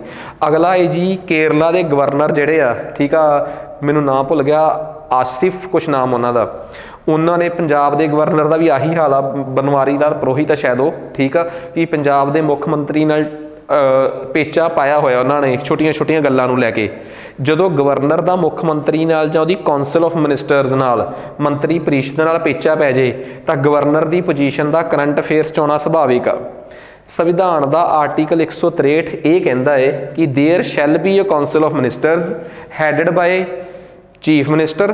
ਕਿਹਨੂੰ ਸਲਾਹ ਦੇਣ ਵਾਸਤੇ? ਗਵਰਨਰ। ਤੇ ਗਵਰਨਰ ਉਹਦੀ ਸਲਾਹ ਤੋਂ ਬਿਨਾਂ ਕੰਮ ਨਹੀਂ ਕਰੂਗਾ ਤੇ ਕਰਨਾ ਚਾਹੀਦਾ ਵੀ ਨਹੀਂ, ਬਿਕੋਜ਼ ਮੁੱਖ ਮੰਤਰੀ ਚੁਣਿਆ ਹੋਇਆ ਨੁਮਾਇੰਦਾ ਹੈ, ਚੰਗਾ ਹੋਵੇ ਚਾਹੇ ਮਾੜਾ ਹੋਵੇ। ਮੈਂ ਹਮੇਸ਼ਾ ਕਹਿੰਦਾ ਚਾਹੇ ਮੋਦੀ ਜੀ ਨੇ ਤੇ ਚਾਹੇ ਭਗਵੰਤ ਮਾਨ ਜੀ ਨੇ, ਲੋਕਾਂ ਨੇ ਚੁਣੇ ਆ ਤੇ ਜਿੰਨੇ ਚਿਰ ਵਾਸਤੇ ਲੋਕਾਂ ਨੇ ਚੁਣੇ ਆ, ਜਿੰਨਾ ਚਿਰ ਇਹ ਵਿਸ਼ਵਾਸ ਰਹਿੰਦੇ ਆ, ਕੌਨਫੀਡੈਂਸ ਮੋਸ਼ਨ ਇਹਨਾਂ ਕੋਲ ਹੈਗਾ ਏ, ਇਹਨਾਂ ਨੂੰ ਗਵਰਨਰ ਵਰਗੀ ਅਨਕੌਂਸਟੀਟਿਊਸ਼ਨਲ ਨਹੀਂ ਸੌਰੀ ਨੋਮੀਨੇਟਡ ਪੋਜੀਸ਼ਨ ਤੇ ਬੈਠੇ ਬੰਦੇ ਨੂੰ ਨਜਾਇਜ਼ ਤੰਗ ਨਹੀਂ ਕਰਨਾ ਚਾਹੀਦਾ। ਸੋ ਇਹ ਗੱਲ ਤਾਂ ਹੈਗੀ ਹੈ ਗੱਲ ਇਹਦੇ 'ਚ। ਆਰਟੀਕਲ 164 ਚੀਫ ਮਿਨਿਸਟਰ ਜਿਹੜਾ ਹੈ ਉਹ ਗਵਰਨਰ ਦੁਆਰਾ ਅਪਾਇੰਟ ਕੀਤਾ ਜਾਊਗਾ ਤੇ ਬਾਕੀ ਦੇ ਮੰਤਰੀ ਗਵਰਨਰ ਦੁਆਰਾ ਮੁੱਖ ਮੰਤਰੀ ਦੇ ਕਹਿਣ ਤੇ ਅਪਾਇੰਟ ਕੀਤੇ ਜਾਣਗੇ ਤੇ ਉਹਨਾਂ ਚਿਰ ਉਹ ਦਫ਼ਤਰ 'ਚ ਰਹਿਣਗੇ ਜਿੰਨਾ ਚਿਰ ਗਵਰਨਰ ਦੀ ਪਲੇਜਰ ਆ। ਪਰ ਇੱਥੇ ਗਵਰਨਰ ਦੀ ਮਰਜ਼ੀ ਜਾਂ ਪਲੇਜਰ, ਆਪਣੀ ਪਲੇਜਰ ਨਹੀਂ, ਇਹ ਪਲੇਜਰ ਉਦੋਂ ਤੱਕ ਹੀ ਆ, ਉਦੋਂ ਕੰਮ ਕਰੂਗੀ ਜਦੋਂ ਉਸ ਸਰਕਾਰ ਦੇ ਖਿਲਾਫ ਕੋਈ ਨੋ ਕੌਨਫੀਡੈਂਸ ਦੀ ਸਮੈਲ ਆਵੇ ਕਿ ਉਹਨਾਂ ਦੇ ਖਿਲਾਫ ਕੋਈ ਅਵਿਸ਼ਵਾਸ ਪ੍ਰਸਤਾਵ ਆ ਰਿਹਾ ਹੈ। ਆਰਟੀਕਲ 167 ਇੱਥੇ ਬਹੁਤ ਇੰਪੋਰਟੈਂਟ ਆ, ਇੱਥੇ ਸੀਐਮ ਸਾਹਿਬ ਨੂੰ ਵੀ ਬੜਾ ਸਮਝਣਾ ਚਾਹੀਦਾ ਹੈ। ਆਰਟੀਕਲ 167 ਸੀਐਮ ਦੀ ਜ਼ਿੰਮੇਵਾਰੀ ਆ ਕਿ ਉਹ ਗਵਰਨਰ ਨੂੰ ਆਪਣੇ ਸਾਰੇ ਡਿਸੀਜ਼ਨ ਆਪਣੇ ਤੇ ਆਪਣੀ ਕੌਂਸਲ ਆਫ ਮਿਨਿਸਟਰ ਦੇ ਸਾਰੇ ਦੇਵੇ। ਉਹਦੇ ਵਾਸਤੇ ਇਹ ਬੜਾ ਜ਼ਰੂਰੀ ਆ ਕਿ ਉਹ ਗਵਰਨਰ ਨੂੰ ਸਾਰੇ ਮੈਟਰਸ ਦੱਸੇ ਤੇ ਆਰਟੀਕਲ 167 ਉਵੇਂ ਦਾ ਹੀ ਆ ਜਿਵੇਂ ਦੇਸ਼ ਦੇ ਪ੍ਰਧਾਨ ਮੰਤਰੀ ਵਾਸਤੇ ਆਰਟੀਕਲ 78 ਦੇ ਤਹਿਤ ਜ਼ਿੰਮੇਵਾਰੀ ਆ ਕਿ ਉਹ ਰਾਸ਼ਟਰਪਤੀ ਨੂੰ ਸਾਰਾ ਕੁਝ ਦੱਸੇ, ਇਹ ਗਵਰਨਰ ਨੂੰ ਸਾਰਾ ਕੁਝ ਦੱਸੇ। ਆਰਟੀਕਲ 167 ਤੇ ਆਰਟੀਕਲ 78 ਦੀ ਬੜੀ ਸਿਮਿਲੈਰਿਟੀ ਬਣਦੀ ਆ, ਠੀਕ ਆ। ਆਰਟੀਕਲ 164, ਆਰਟੀਕਲ 163 ਤੇ ਆਰਟੀਕਲ 74 ਦੀ ਬੜੀ ਸਿਮਿਲੈਰਿਟੀ ਆ। ਆਰਟੀਕਲ 164 ਤੇ ਇਧਰੋਂ article 75 there shall be a council of minister PM must be appointed by president, ये article 75 same CM shall be appointed by governor, ये आर्टिकल 164 सो इन्हां दी आपस सिमिलैरिटी है। आर्टिकल 174 गवर्नर नूं ये ताकत दिंदा है कि वह विधान सभा दे किस सैशन नूं बुला सकदा है ਪ੍ਰੋਰੋਗੇਟ ਕਰ ਸਕਦਾ, ਛੁੱਟੀਆਂ ਕਰ ਸਕਦਾ, ਭੰਗ ਕਰ ਸਕਦਾ ਹੈ, ਠੀਕ ਆ। ਪਰ ਉਹਨੂੰ ਇਹਦੇ ਵਾਸਤੇ ਕਾਉਂਸਲ ਆਫ ਮਿਨਿਸਟਰਸ ਦੀ ਸਲਾਹ ਲੈਣੀ ਜ਼ਰੂਰੀ ਆ। ਸੋ ਇਹ ਗੱਲਾਂ ਬਹੁਤ ਜ਼ਰੂਰੀ ਆ। ਕਿਤੇ ਕਿਤੇ ਗਵਰਨਰ ਦੀ ਬਹੁਤ ਡਿਸਕ੍ਰੀਸ਼ਨ ਆ। ਜਦੋਂ ਕੋਈ ਬਿੱਲ ਗਵਰਨਰ ਕੋਲ ਪਾਸ ਹੋਣ ਜਾਊਗਾ ਤਾਂ ਗਵਰਨਰ ਇਹ ਕੁੰਡੀ ਪਾ ਕੇ ਕਿ ਇਹ ਬਿੱਲ ਮੇਰੇ ਪ੍ਰੀਵਿਊ ਤੋਂ ਬਾਹਰ ਆ, ਉਹ ਕਿਸੇ ਵੀ ਸਟੇਟ ਵਿਧਾਨ ਸਭਾ ਜਾਂ ਸਟੇਟ ਸਰਕਾਰ ਦੀ ਜਿਹੜੀ ਵਿਧਾਨ ਸਭਾ ਹੈ ਉਹਦੇ ਦੁਆਰਾ ਪਾਸ ਕੀਤੇ ਗਏ ਬਿੱਲ ਨੂੰ ਖੱਜਲ ਕਰਨ ਵਾਸਤੇ ਆਰਟੀਕਲ 201 ਦੇ ਤਹਿਤ ਰਾਸ਼ਟਰਪਤੀ ਦੀ ਰੀਕਨਸੀਡਰੇਸ਼ਨ ਵਾਸਤੇ ਵੀ ਰੱਖ ਸਕਦਾ ਹੈ। ਸੋ ਇਹੋ ਜਿਹੀਆਂ ਚੀਜ਼ਾਂ ਜ਼ਰੂਰ ਆ ਜਿਹੜੀਆਂ ਕਿ ਮਿਸਅੰਡਰਸਟੈਂਡਿੰਗ ਪੈਦਾ ਕਰਦੀਆਂ ਹੈ।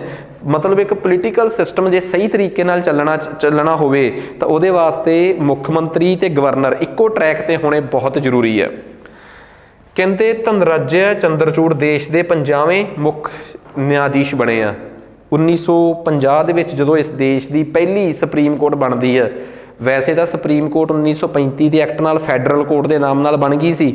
ਉਸ ਤੋਂ ਵੀ ਪਹਿਲਾਂ ਅੰਗਰੇਜ਼ 1773 ਦੇ ਵਿੱਚ ਕਲਕੱਤੇ 'ਚ ਸੁਪਰੀਮ ਕੋਰਟ ਬਣਾਉਂਦੇ ਆ। ਬਟ ਜਿਹੜੀ ਦੇਸ਼ ਦੀ ਆਜ਼ਾਦੀ ਤੋਂ ਬਾਅਦ ਸੁਪਰੀਮ ਕੋਰਟ ਬਣਦੀ ਆ ਉਹ ਬਣਦੀ ਆ 28 ਜਨਵਰੀ 1950 ਨੂੰ। ਸੰਵਿਧਾਨ 'ਚ ਬਕਾਇਦਾ ਲਿਖਿਆ ਸੀਗਾ ਕਿ 7 ਜੱਜ ਤੇ 1 ਚੀਫ ਜਸਟਿਸ ਦੇ ਨਾਲ ਇਹ ਸੁਪਰੀਮ ਕੋਰਟ ਚੱਲੂਗੀ, ਤੇ ਇਸ ਤੋਂ ਵੱਧ ਜੇ ਜੱਜ ਵਧਾਉਣੇ ਆ ਤਾਂ ਉਹ ਜੱਜ ਵਧਾਉਣ ਦੀ ਤਾਕਤ ਪਾਰਲੀਮੈਂਟ ਨੂੰ ਦਿੱਤੀ ਗਈ। ਸੋ ਅੱਜ ਵੀ ਨੰਬਰ ਆਫ ਜੱਜਿਸ in supreme court can increased by parliamentary order. Parliament ਦੁਆਰਾ ਐਕਟ ਪਾਸ ਕਰਕੇ ਨੰਬਰ ਆਫ ਜੱਜਿਸ ਇਨ ਸੁਪਰੀਮ ਕੋਰਟ ਵਧਾਏ ਜਾ ਸਕਦੇ ਆ। ਧਨਰਾਜਯ ਚੰਦਰਚੂੜ 50ਵੇਂ ਚੀਫ ਜਸਟਿਸ ਬਣੇ ਆ। ਮੁੱਖ ਨਿਆਧੀਸ਼ ਬਣਨ ਵਾਸਤੇ ਜਦੋਂ 28 ਤਰੀਕ ਨੂੰ ਬਣੀ ਸੀ ਤਾਂ ਹਰੀ ਲਾਲ ਕਨੀਆ ਪਹਿਲੇ ਮੁੱਖ ਨਿਆਧੀਸ਼ ਸੀਗੇ। ਦੇਸ਼ ਦਾ ਨਾਗਰਿਕ ਹੋਣਾ ਚਾਹੀਦਾ, ਘੱਟੋ ਘੱਟ 5 ਸਾਲ ਕਿਸੇ ਇੱਕ ਹਾਈ ਕੋਰਟ ਜਾਂ 2 ਹਾਈ ਕੋਰਟਸ ਦਾ ਸਕਸੈਸ਼ਨ ਦੇ ਵਿੱਚ ਜੱਜ ਰਿਹਾ ਹੋਵੇ, ਜਾਂ 10 ਸਾਲ ਹਾਈ ਕੋਰਟ 'ਚ ਜਾਂ ਲਗਾਤਾਰ ਇੱਕ ਜਾਂ ਇੱਕ ਤੋਂ ਵੱਧ ਹਾਈ ਕੋਰਟਸ ਦੇ ਵਿੱਚ ਜੱਜ ਵਕੀਲ ਰਿਹਾ ਹੋਵੇ, ਜਾਂ ਰਾਸ਼ਟਰਪਤੀ ਦੀ ਨਿਗਾਹ 'ਚ ਇੱਕ ਪ੍ਰਸਿੱਧ ਨਿਆਂਕਾਰ ਹੋਇਆ ਹੋਵੇ, ਠੀਕ ਆ। ਅਪੁਆਇੰਟਮੈਂਟ ਕਿਵੇਂ ਕਰਦੇ ਆ ਚੀਫ ਜਸਟਿਸ ਦੀ? ਦੇਖੋ ਵੈਸੇ ਤਾਂ ਤੁਹਾਨੂੰ ਪਤਾ ਹੀ ਹੈ ਕਿ ਕੋਲੀਜੀਅਮ ਸਿਸਟਮ ਬੜਾ ਮਸ਼ਹੂਰ ਆ, ਪਰ ਜਦੋਂ ਸੈਕੰਡ ਜੱਜ ਕੇਸ ਹੋਇਆ ਸੀ ਚੀਫ ਜਸਟਿਸ ਦੀ ਪ੍ਰਕਿਰਿਆ ਕਿਹੜੀ ਹੋਣੀ ਚਾਹੀਦੀ ਹੈ ਉਹ ਤਾਂ ਉਦੋਂ ਹੀ ਕਲੀਅਰ ਕਰਤੀ ਸੀ ਉਹਨਾਂ ਨੇ ਕਿ ਬਈ ਜਿਹੜਾ ਸੀਨੀਅਰ ਮੋਸਟ ਜੱਜ ਹੋਊਗਾ ਚੀਫ ਜਸਟਿਸ ਉਹੀ ਲੱਗੂਗਾ। ਇਹ ਨਹੀਂਗਾ ਕਿ ਚੀਫ ਜਸਟਿਸ ਰਿਟਾਇਰ ਆ, ਬਾਅਦ ਸੀਨੀਅਰ ਮੋਸਟ ਜੱਜਾਂ ਤੋਂ ਦੇਖੀ ਜਾਓ ਕਿਹਨੂੰ ਲਾਉਣਾ ਹੈ। ਸੀਨੀਅਰ ਮੋਸਟ ਜੱਜ ਉਸ ਜੱਜ ਨੂੰ ਕਿਹਾ ਜਾਊਗਾ ਜਿਹਦੀ ਸੁਪਰੀਮ ਕੋਰਟ 'ਚ ਸਭ ਤੋਂ ਵੱਧ ਸਾਲ ਨੇ।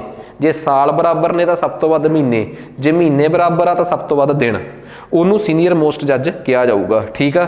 ਸੋ ਜੇ ਕੋਈ ਵੈਸੇ ਕਵੇ ਕਿ ਫਾਰਮੈਲਿਟੀ ਕੀ ਆ, ਪਹਿਲਾਂ ਦੇਸ਼ ਦਾ ਲਾਅ ਮਿਨਿਸਟਰ ਪ੍ਰਧਾਨ ਮੰਤਰੀ ਨੂੰ ਸਿਫਾਰਿਸ਼ ਕਰਦਾ, ਪ੍ਰਧਾਨ ਮੰਤਰੀ ਰਾਸ਼ਟਰਪਤੀ ਨੂੰ। ਮੋਟੇ ਤੌਰ ਤੇ ਦੇਸ਼ ਦੇ ਵਿੱਚ ਜੱਜਾਂ ਦੀ ਅਪੁਆਇੰਟਮੈਂਟ, ਸੁਪਰੀਮ ਕੋਰਟ ਦੇ ਜੱਜਾਂ ਦੀ ਅਪੁਆਇੰਟਮੈਂਟ ਕੋਲੀਜੀਅਮ ਸਿਸਟਮ ਜਿਹੜਾ ਕਿ 3rd ਜੱਜ ਕੇਸ 'ਚ ਨਿਕਲ ਕੇ ਆਇਆ ਸੀ 1999 ਵਿੱਚ, ਉਹਦੇ ਨਾਲ ਹੁੰਦੀ ਹੈ। ਪਰ ਚੀਫ ਜਸਟਿਸ ਦੀ ਅਪੁਆਇੰਟਮੈਂਟ ਸੈਕੰਡ ਜੱਜ ਕੇਸ ਦੇ ਨਾਲ ਹੀ ਚੱਲ ਰਹੀ ਹੈ, ਜਿਹਦੇ 'ਚ ਕਲੀਅਰ ਕੱਟ ਕਹਿਤਾ ਸੀ ਕਿ ਸੀਨੀਅਰ ਮੋਸਟ ਜੱਜ will be the next CGI of India, ਇਹੀ ਕਲੀਅਰ ਕਰਤਾ ਸੀਗਾ। ਸੋ ਸੁਪਰੀਮ ਕੋਰਟ ਦੇ ਜੱਜਾਂ ਦੀ ਜਿਹੜੀ ਉਹ ਆ, ਇਹਨਾਂ ਕੋਲ ਪਾਵਰ ਕੀ ਆ? ਕਹਿੰਦੇ ਸਭ ਤੋਂ ਪਹਿਲਾਂ ਇਹ ਪ੍ਰਾਈਮਸ ਇੰਟਰ ਪੈਰਿਸ, ਮਤਲਬ ਫਸਟ ਅਮੰਗ ਇਕੁਅਲ, ਸਾਰੇ ਬਰਾਬਰਾਂ ਦੇ ਵਿੱਚੋਂ ਪਹਿਲਾ ਹੁੰਦਾ ਹੈ, ਮਤਲਬ ਮਾਸਟਰ ਆਫ ਰੋਸਟਰ ਹੁੰਦਾ ਹੈ। ਇਹ ਪੈਟਰਨ ਚੀਫ ਹੁੰਦਾ ਜਿਹੜੀ ਨੈਸ਼ਨਲ ਲੀਗਲ ਸਰਵਿਸ ਅਥਾਰਟੀ ਹੈ, ਜਿਹਦੇ ਤਹਿਤ ਲੋਕ ਅਦਾਲਤਾਂ ਕੰਮ ਕਰਦੀਆਂ।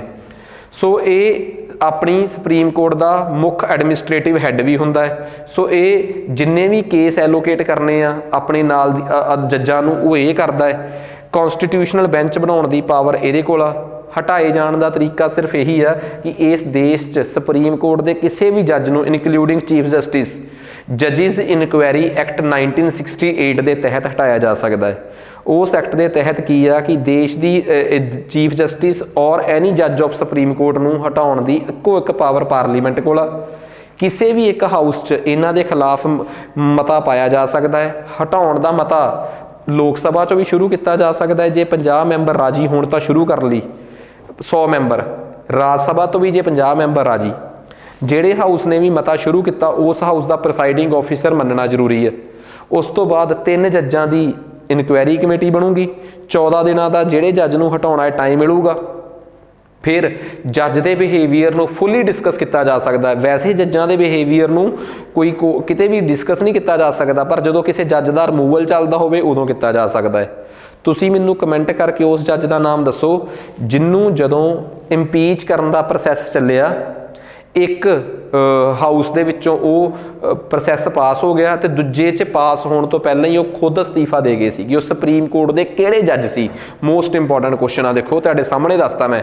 ਜੱਜ ਨੂੰ ਹਟਾਉਣ ਦਾ ਸੰਵਿਧਾਨ ਦੇ ਵਿੱਚ ਦੋ ਹੀ ਗਰਾਊਂਡ ਨੇ, ਮਿਸਬਿਹੇਵੀਅਰ ਤੇ ਇਨਕੈਪੈਸਿਟੀ, ਮਤਲਬ ਜਾਂ ਤਾਂ ਕੁਝ ਗੜਬੜ ਕੀਤੀ ਆ ਤੇ ਜਾਂ ਸ਼ਮਤਾ ਜਾਂ ਉਸ ਕਾਬਲ ਨਹੀਂ ਸੀਗੇ, ਸਮਰੱਥਾ ਨਹੀਂ ਸੀਗੀ। ਸੋ ਜੇ ਆਪਾਂ ਗੱਲ ਕਰੀਏ ਸੁਪਰੀਮ ਕੋਰਟ ਦਾ ਜਿਹੜਾ ਦਫ਼ਤਰ ਆ ਜਾਂ ਚੀਫ ਜਸਟਿਸ ਆਫ ਇੰਡੀਆ ਦਾ ਦਫ਼ਤਰ ਆ, 2019 ਚ ਸੁਪਰੀਮ ਕੋਰਟ ਦੀ ਹੀ ਇੱਕ ਰੂਲਿੰਗ ਦੇ ਤਹਿਤ ਕਿਹਾ ਗਿਆ ਹੈ ਕਿ ਇਹ ਜਾਣਨ ਦਾ ਅਧਿਕਾਰ ਕਾਨੂੰਨ RTI ਦੇ ਦਫ਼ਤਰ ਦਾਇਰੇ ਚ ਆਉਂਦਾ ਹੈ। ਸੋ ਇਸ ਸੁਪਰੀਮ ਕੋਰਟ ਦੇ ਦਫ਼ਤਰ ਨੂੰ ਵੀ ਆਪਾਂ ਇਹਦੇ ਚ ਕੰਸੀਡਰ ਕਰਨਾ ਹੋਊਗਾ। ਸੋ ਖੈਰ ਨੈਕਸਟ ਉਸ ਤੋਂ ਬਾਅਦ ਅਗਲੇ ਕਰੰਟ ਅਫੇਅਰ ਵਾਲ ਆ ਗਏ ਆਪਾਂ। ਅਗਲਾ ਕਰੰਟ ਅਫੇਅਰ ਹੈਗਾ ਰਾਈਟ ਟੂ ਪ੍ਰਾਈਵੇਸੀ, ਨਿੱਜਤਾ ਦਾ ਅਧਿਕਾਰ। ਪਿੱਛੇ ਜੇ WhatsApp ਦੀ ਜਿਹੜੀ ਪ੍ਰਾਈਵੇਸੀ ਪਾਲਿਸੀ ਜਿਹਦੇ ਬਾਰੇ ਦੱਸਦੇ ਆ ਕਿ ਅਸੀਂ ਤੁਹਾਡੀ ਆਹ ਨਿੱਜਤਾ ਦੀ ਜਾਣਕਾਰੀ ਦੂਜੀਆਂ ਕੰਪਨੀਆਂ ਨਾਲ ਪ੍ਰਮੋਸ਼ਨ ਵਾਸਤੇ ਸ਼ੇਅਰ ਕਰ ਸਕਦੇ ਹਾਂ, ਉਹਨੂੰ ਲੈ ਕੇ ਸੁਪਰੀਮ ਕੋਰਟ ਇੱਕ ਕੇਸ ਸੁਣ ਰਿਹਾ ਹੈ। ਰਾਈਟ ਟੂ ਪ੍ਰਾਈਵੇਸੀ ਸਾਡਾ ਫੰਡਾਮੈਂਟਲ ਰਾਈਟ ਆ। ਕਿਹੜਾ ਆਰਟੀਕਲ ਆ ਮੈਂ ਤਾਂ ਸੁਣਿਆ ਨਹੀਂ। ਸੁਪਰੀਮ ਕੋਰਟ ਨੇ 2017 ਦੇ ਵਿੱਚ KS Puttaswamy versus Bharat ਸਰਕਾਰ ਦੇ ਕੇਸ 'ਚ ਇਹ ਕਿਹਾ ਸੀ ਕਿ ਰਾਈਟ ਟੂ ਪ੍ਰਾਈਵੇਸੀ, ਨਿੱਜਤਾ ਦਾ ਅਧਿਕਾਰ is a fundamental right under article 21 ਲਿਬਰ ਰਾਈਟ ਟੂ ਲਾਈਫ, ਜੀਣ ਦੇ ਹੱਕ ਦੇ ਬਰਾਬਰ ਸੁਪਰੀਮ ਕੋਰਟ ਨੇ ਰੱਖਿਆ ਹੋਇਆ ਇਸ ਅਧਿਕਾਰ ਨੂੰ। So right to privacy constitution ਦੇ ਆਰਟੀਕਲ 21 ਤੇ ਭਾਗ 3 ਆਫ ਦੀ ਕਨਸਟੀਟਿਊਸ਼ਨ ਦੇ ਵਿੱਚ ਆ। ਸੋ ਕਹਿੰਦੇ ਆ ਕਿ ਸਰਕਾਰ ਚਾਹੇ ਤਾਂ ਪਾਬੰਦੀਆਂ ਲਾ ਸਕਦੀ ਹੈ ਨਿੱਜਤਾ ਦੇ, ਪਰ ਉਹਦੇ 3 ਗਰਾਊਂਡ ਹੋਣੇ ਚਾਹੀਦੇ ਆ। ਪਹਿਲੀ ਗੱਲ, ਉਹ ਪਾਬੰਦੀ ਜਿਹੜੀ ਆ ਉਹ ਕਿਸੇ ਵਿਧਾਨਕ ਤਰੀਕੇ ਨਾਲ ਪਾਰਲੀਮੈਂਟ ਜਾਂ ਲੈਜਿਸਲੇਚਰ 'ਚੋਂ ਪਾਸ ਹੋ ਕੇ ਲੱਗੀ ਹੋਵੇ। ਦੂਜੀ ਗੱਲ, ਉਹਦੇ ਪਿੱਛੇ ਸਟੇਟ ਦਾ ਕੋਈ ਮਕਸਦ ਹੋਣਾ ਚਾਹੀਦਾ, ਲੈਜੀਟੀਮੇਟ ਮਕਸਦ, ਤਰਕਵਾਦੀ ਉਦੇਸ਼ ਹੋਣਾ ਚਾਹੀਦਾ ਹੈ। ਤੀਜੀ ਗੱਲ, ਉਹ ਮਸਟ ਜਿਹੜੀ ਆ ਉਹ ਕਿਸੇ ਵੀ ਤਰੀਕੇ ਨਾਲ ਜਾਇਜ਼ ਹੋਣਾ ਚਾਹੀਦਾ ਹੈ। ਲੋਕਤੰਤਰਿਕ ਸਮਾਜ ਦੇ ਵਿੱਚ ਉਹਦੀ ਜਾਇਜ਼ਤਾ ਠਹਿਰਾਉਣੀ ਚਾਹੀਦੀ ਤੁਹਾਨੂੰ, ਅਦਰਵਾਈਜ਼ ਅਸੀਂ ਚੱਕ ਕੇ ਉਹਨੂੰ ਪ੍ਰਾਈਵੇਸੀ ਦਾ ਹਨਨ ਮੰਨਾਂਗੇ ਜੇ ਇਹ ਨਾ ਹੋਇਆ। ਅਗਲਾ ਆਰਟੀਕਲ ਆ ਗਿਆ ਹੇਟ ਸਪੀਚ ਨੂੰ ਲੈ ਕੇ। ਸੁਪਰੀਮ ਕੋਰਟ ਨੇ ਇੱਕ ਫੈਸਲਾ ਦਿੱਤਾ ਹੈ ਕਿ ਹੇਟ ਸਪੀਚ ਆ ਜਿਹੜੀ, ਠੀਕ ਆ, ਜਿਹੜੇ ਲੋਕ ਇਹ ਦੇ ਰਹੇ ਆ ਇਹਨਾਂ ਦੇ ਖਿਲਾਫ ਸਰਕਾਰ ਨੂੰ ਜਾਂ ਸਟੇਟ ਨੂੰ ਸੂਓ ਮੋਟੋ ਐਕਸ਼ਨ ਲੈਣੇ ਚਾਹੀਦੇ ਆ, ਨਾ ਕਿ ਕਿਸੇ ਕੋਈ ਸ਼ਿਕਾਇਤ ਕਰੂਗਾ ਇਸ ਗੱਲ ਦੀ ਇੰਤਜ਼ਾਰ ਕਰਨਾ ਚਾਹੀਦਾ। ਆਪਣੇ ਆਪ ਕਾਰਵਾਈ ਪਾਉਣ ਨੂੰ ਇੰਗਲਿਸ਼ 'ਚ ਸੂਓ ਮੋਟੋ ਐਕਸ਼ਨ ਕਹਿੰਦੇ ਆ। ਭਾਰਤ ਦੇ ਸੰਵਿਧਾਨ 'ਚ ਕਿਤੇ ਵੀ ਹੇਟ ਸਪੀਚ ਦਾ ਕੋਈ ਜ਼ਿਕਰ ਹੈ ਨਹੀਂ, ਪਰ ਫਿਰ ਵੀ ਹੇਟ ਸਪੀਚ ਜਿਹੜੀ ਆ ਸੰਵਿਧਾਨ ਦੀ freedom of speech of expression, ਬੋਲਣ ਦਾ ਅਧਿਕਾਰ ਆਰਟੀਕਲ 19(1) 'ਚ ਆ। ਤੇ ਜੇ ਗਲਤ ਬੋਲੋਗੇ ਤਾਂ ਉਹਦੇ ਤੇ ਪਾਬੰਦੀ ਲਾਉਣ ਦਾ ਅਧਿਕਾਰ 19(2) 'ਚ ਆ।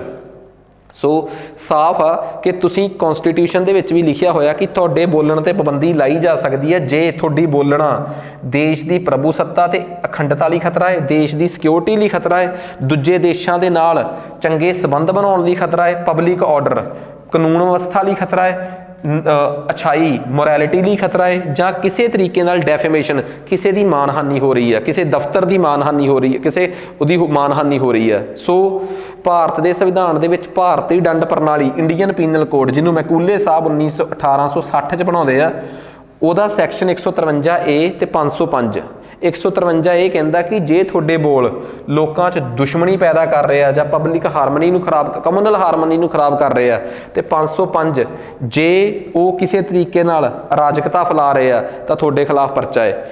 ਰਿਪਰੈਜ਼ੈਂਟੇਟਿਵਸ ਆਫ ਪੀਪਲਜ਼ ਐਕਟ, ਲੋਕ ਨੁਮਾਇੰਦਗੀ ਅਧੀਨੀਅਮ 1951, ਜਿਹਦੇ ਤਹਿਤ ਲੋਕ ਚੁਣੇ ਜਾਂਦੇ ਆ ਵੋਟਾਂ 'ਚ, ਉਹਦੀ ਧਾਰਾ 8 ਵੀ ਕਹਿੰਦੀ ਆ ਕਿ ਜੇਕਰ ਕੋਈ ਬੰਦਾ ਆਪਣੀ ਇਸ ਫਰੀडम ਆਫ ਸਪੀਚ ਤੇ ਐਕਸਪ੍ਰੈਸ਼ਨ ਨੂੰ ਗਲਤ ਮਿਸਯੂਜ਼ ਕਰ ਰਿਹਾ ਹੈ ਜਾਂ ਗਲਤ ਵਰਤ ਰਿਹਾ ਹੈ ਤਾਂ ਉਹਨੂੰ ਇਲੈਕਸ਼ਨ ਲੜਨ ਤੋਂ ਵਾਂਝਾ ਕੀਤਾ ਜਾ ਸਕਦਾ ਹੈ। ਸੋ ਕਿੰਨੀਆਂ ਸਖਤ ਧਾਰਾਵਾਂ ਨੇ ਇਸ ਦੇਸ਼ 'ਚ, ਪਰ ਜੇ ਮੰਨੀਆਂ ਜਾਣ ਤੇ ਤਾਂ ਨਾ। ਸੋ ਹਰ ਇੱਕ fact, what is section 505, what is section 153A, what is section 8 of RPA, Punjab police the paper ਹੋਵੇ, ਕੋਈ ਪੇਪਰ ਹੋਵੇ, ਬੜੇ ਡੈਪਥ 'ਚ ਪੁੱਛੇ ਜਾਣ ਵਾਲੇ ਸਵਾਲਾਂ ਦੇ ਜਵਾਬ ਆਏ। ਕਹਿੰਦੇ ਮਹਾਰਾਸ਼ਟਰ ਦੀ ਸਰਕਾਰ ਨੇ CBI ਦੀ ਜਰਨਲ ਕੰਸੈਂਟ ਵਾਪਸ ਕਰਤੀ ਹੈ। ਇਹ ਰੌਲਾ ਕੀ ਆ? ਕਹਿੰਦੇ CBI ਜਿਹੜੀ ਆ ਨਾ, ਉਹ ਜਦੋਂ ਕਿਸੇ ਵੀ ਸਟੇਟ ਦੇ ਵਿੱਚ ਕੋਈ ਕੇਸ ਸੋਲਵ ਕਰਨ ਜਾਂਦੀ ਹੈ ਤਾਂ ਉਸ ਸਟੇਟ ਦੀ ਸਰਕਾਰ ਜਿਹੜੀ ਆ, ਉਸ ਸਟੇਟ ਦੀ ਜਿਹੜੀ ਸਰਕਾਰ ਆ, ਠੀਕ ਆ, ਉਹ ਉਹਨੂੰ ਕੰਸੈਂਟ ਦਿੰਦੀ ਆ। ਹੁਣ ਕਈ ਸਟੇਟਾਂ, ਜਦੋਂ ਹੁਣ ਪਤਾ ਕਿ CBI ਤੁਹਾਡੇ ਕਿ ਇੱਥੇ ਵਾਰ-ਵਾਰ ਆਵੇ ਤੇ ਤੁਸੀਂ ਕਹੋਗੇ ਕਿ ਕੋਈ ਚੱਕਰ ਨਹੀਂ ਯਾਰ, ਕੇਸ ਸੋਲਵ ਹੋਣੇ ਚਾਹੀਦੇ, ਤੁਸੀਂ ਉਹਨੂੰ ਆਮ ਕੰਸੈਂਟ ਦੇ ਦਿੰਦੇ ਹੋ। ਪਰ ਜੇ ਤੁਹਾਨੂੰ ਲੱਗਦਾ ਕਿ CBI ਤੁਹਾਡੇ ਖਿਲਾਫ ਵੀ ਮੈਡਲ ਪਾ ਸਕਦੀ ਆ, ਫਿਰ ਤੁਸੀਂ ਉਹਨਾਂ ਦੀ ਜਰਨਲ ਕੰਸੈਂਟ ਖੋਹ ਲੈਂਦੇ ਹੋ। ਫਿਰ ਕੇਸ ਸਪੈਸੀਫਿਕ ਹਰ ਕੇਸ ਵਾਸਤੇ CBI ਨੂੰ ਪਰਮਿਸ਼ਨ ਲੈਣੀ ਪਊਗੀ। ਇੱਦਾਂ ਦੀ permission NIA national investigation agency, ਠੀਕ ਆ, ਉਹਨੂੰ ਨਹੀਂ ਲੈਣੀ ਪੈਂਦੀ। ਉਹਨਾਂ ਦੇ ਕੋਲ ਪਾਵਰਾਂ ਬਹੁਤ ਨੇ ਕਿ ਉਹ 2008 ਦੇ ਐਕਟ ਨਾਲ ਦਿਨਕਰ ਗੁਪਤਾ ਜੀ ਜਿਹਦੇ ਮੁਖੀ ਨੇ। CBI ਦਾ DG ਕੌਣ ਆ ਤੁਸੀਂ ਦੱਸੋ ਮੈਨੂੰ।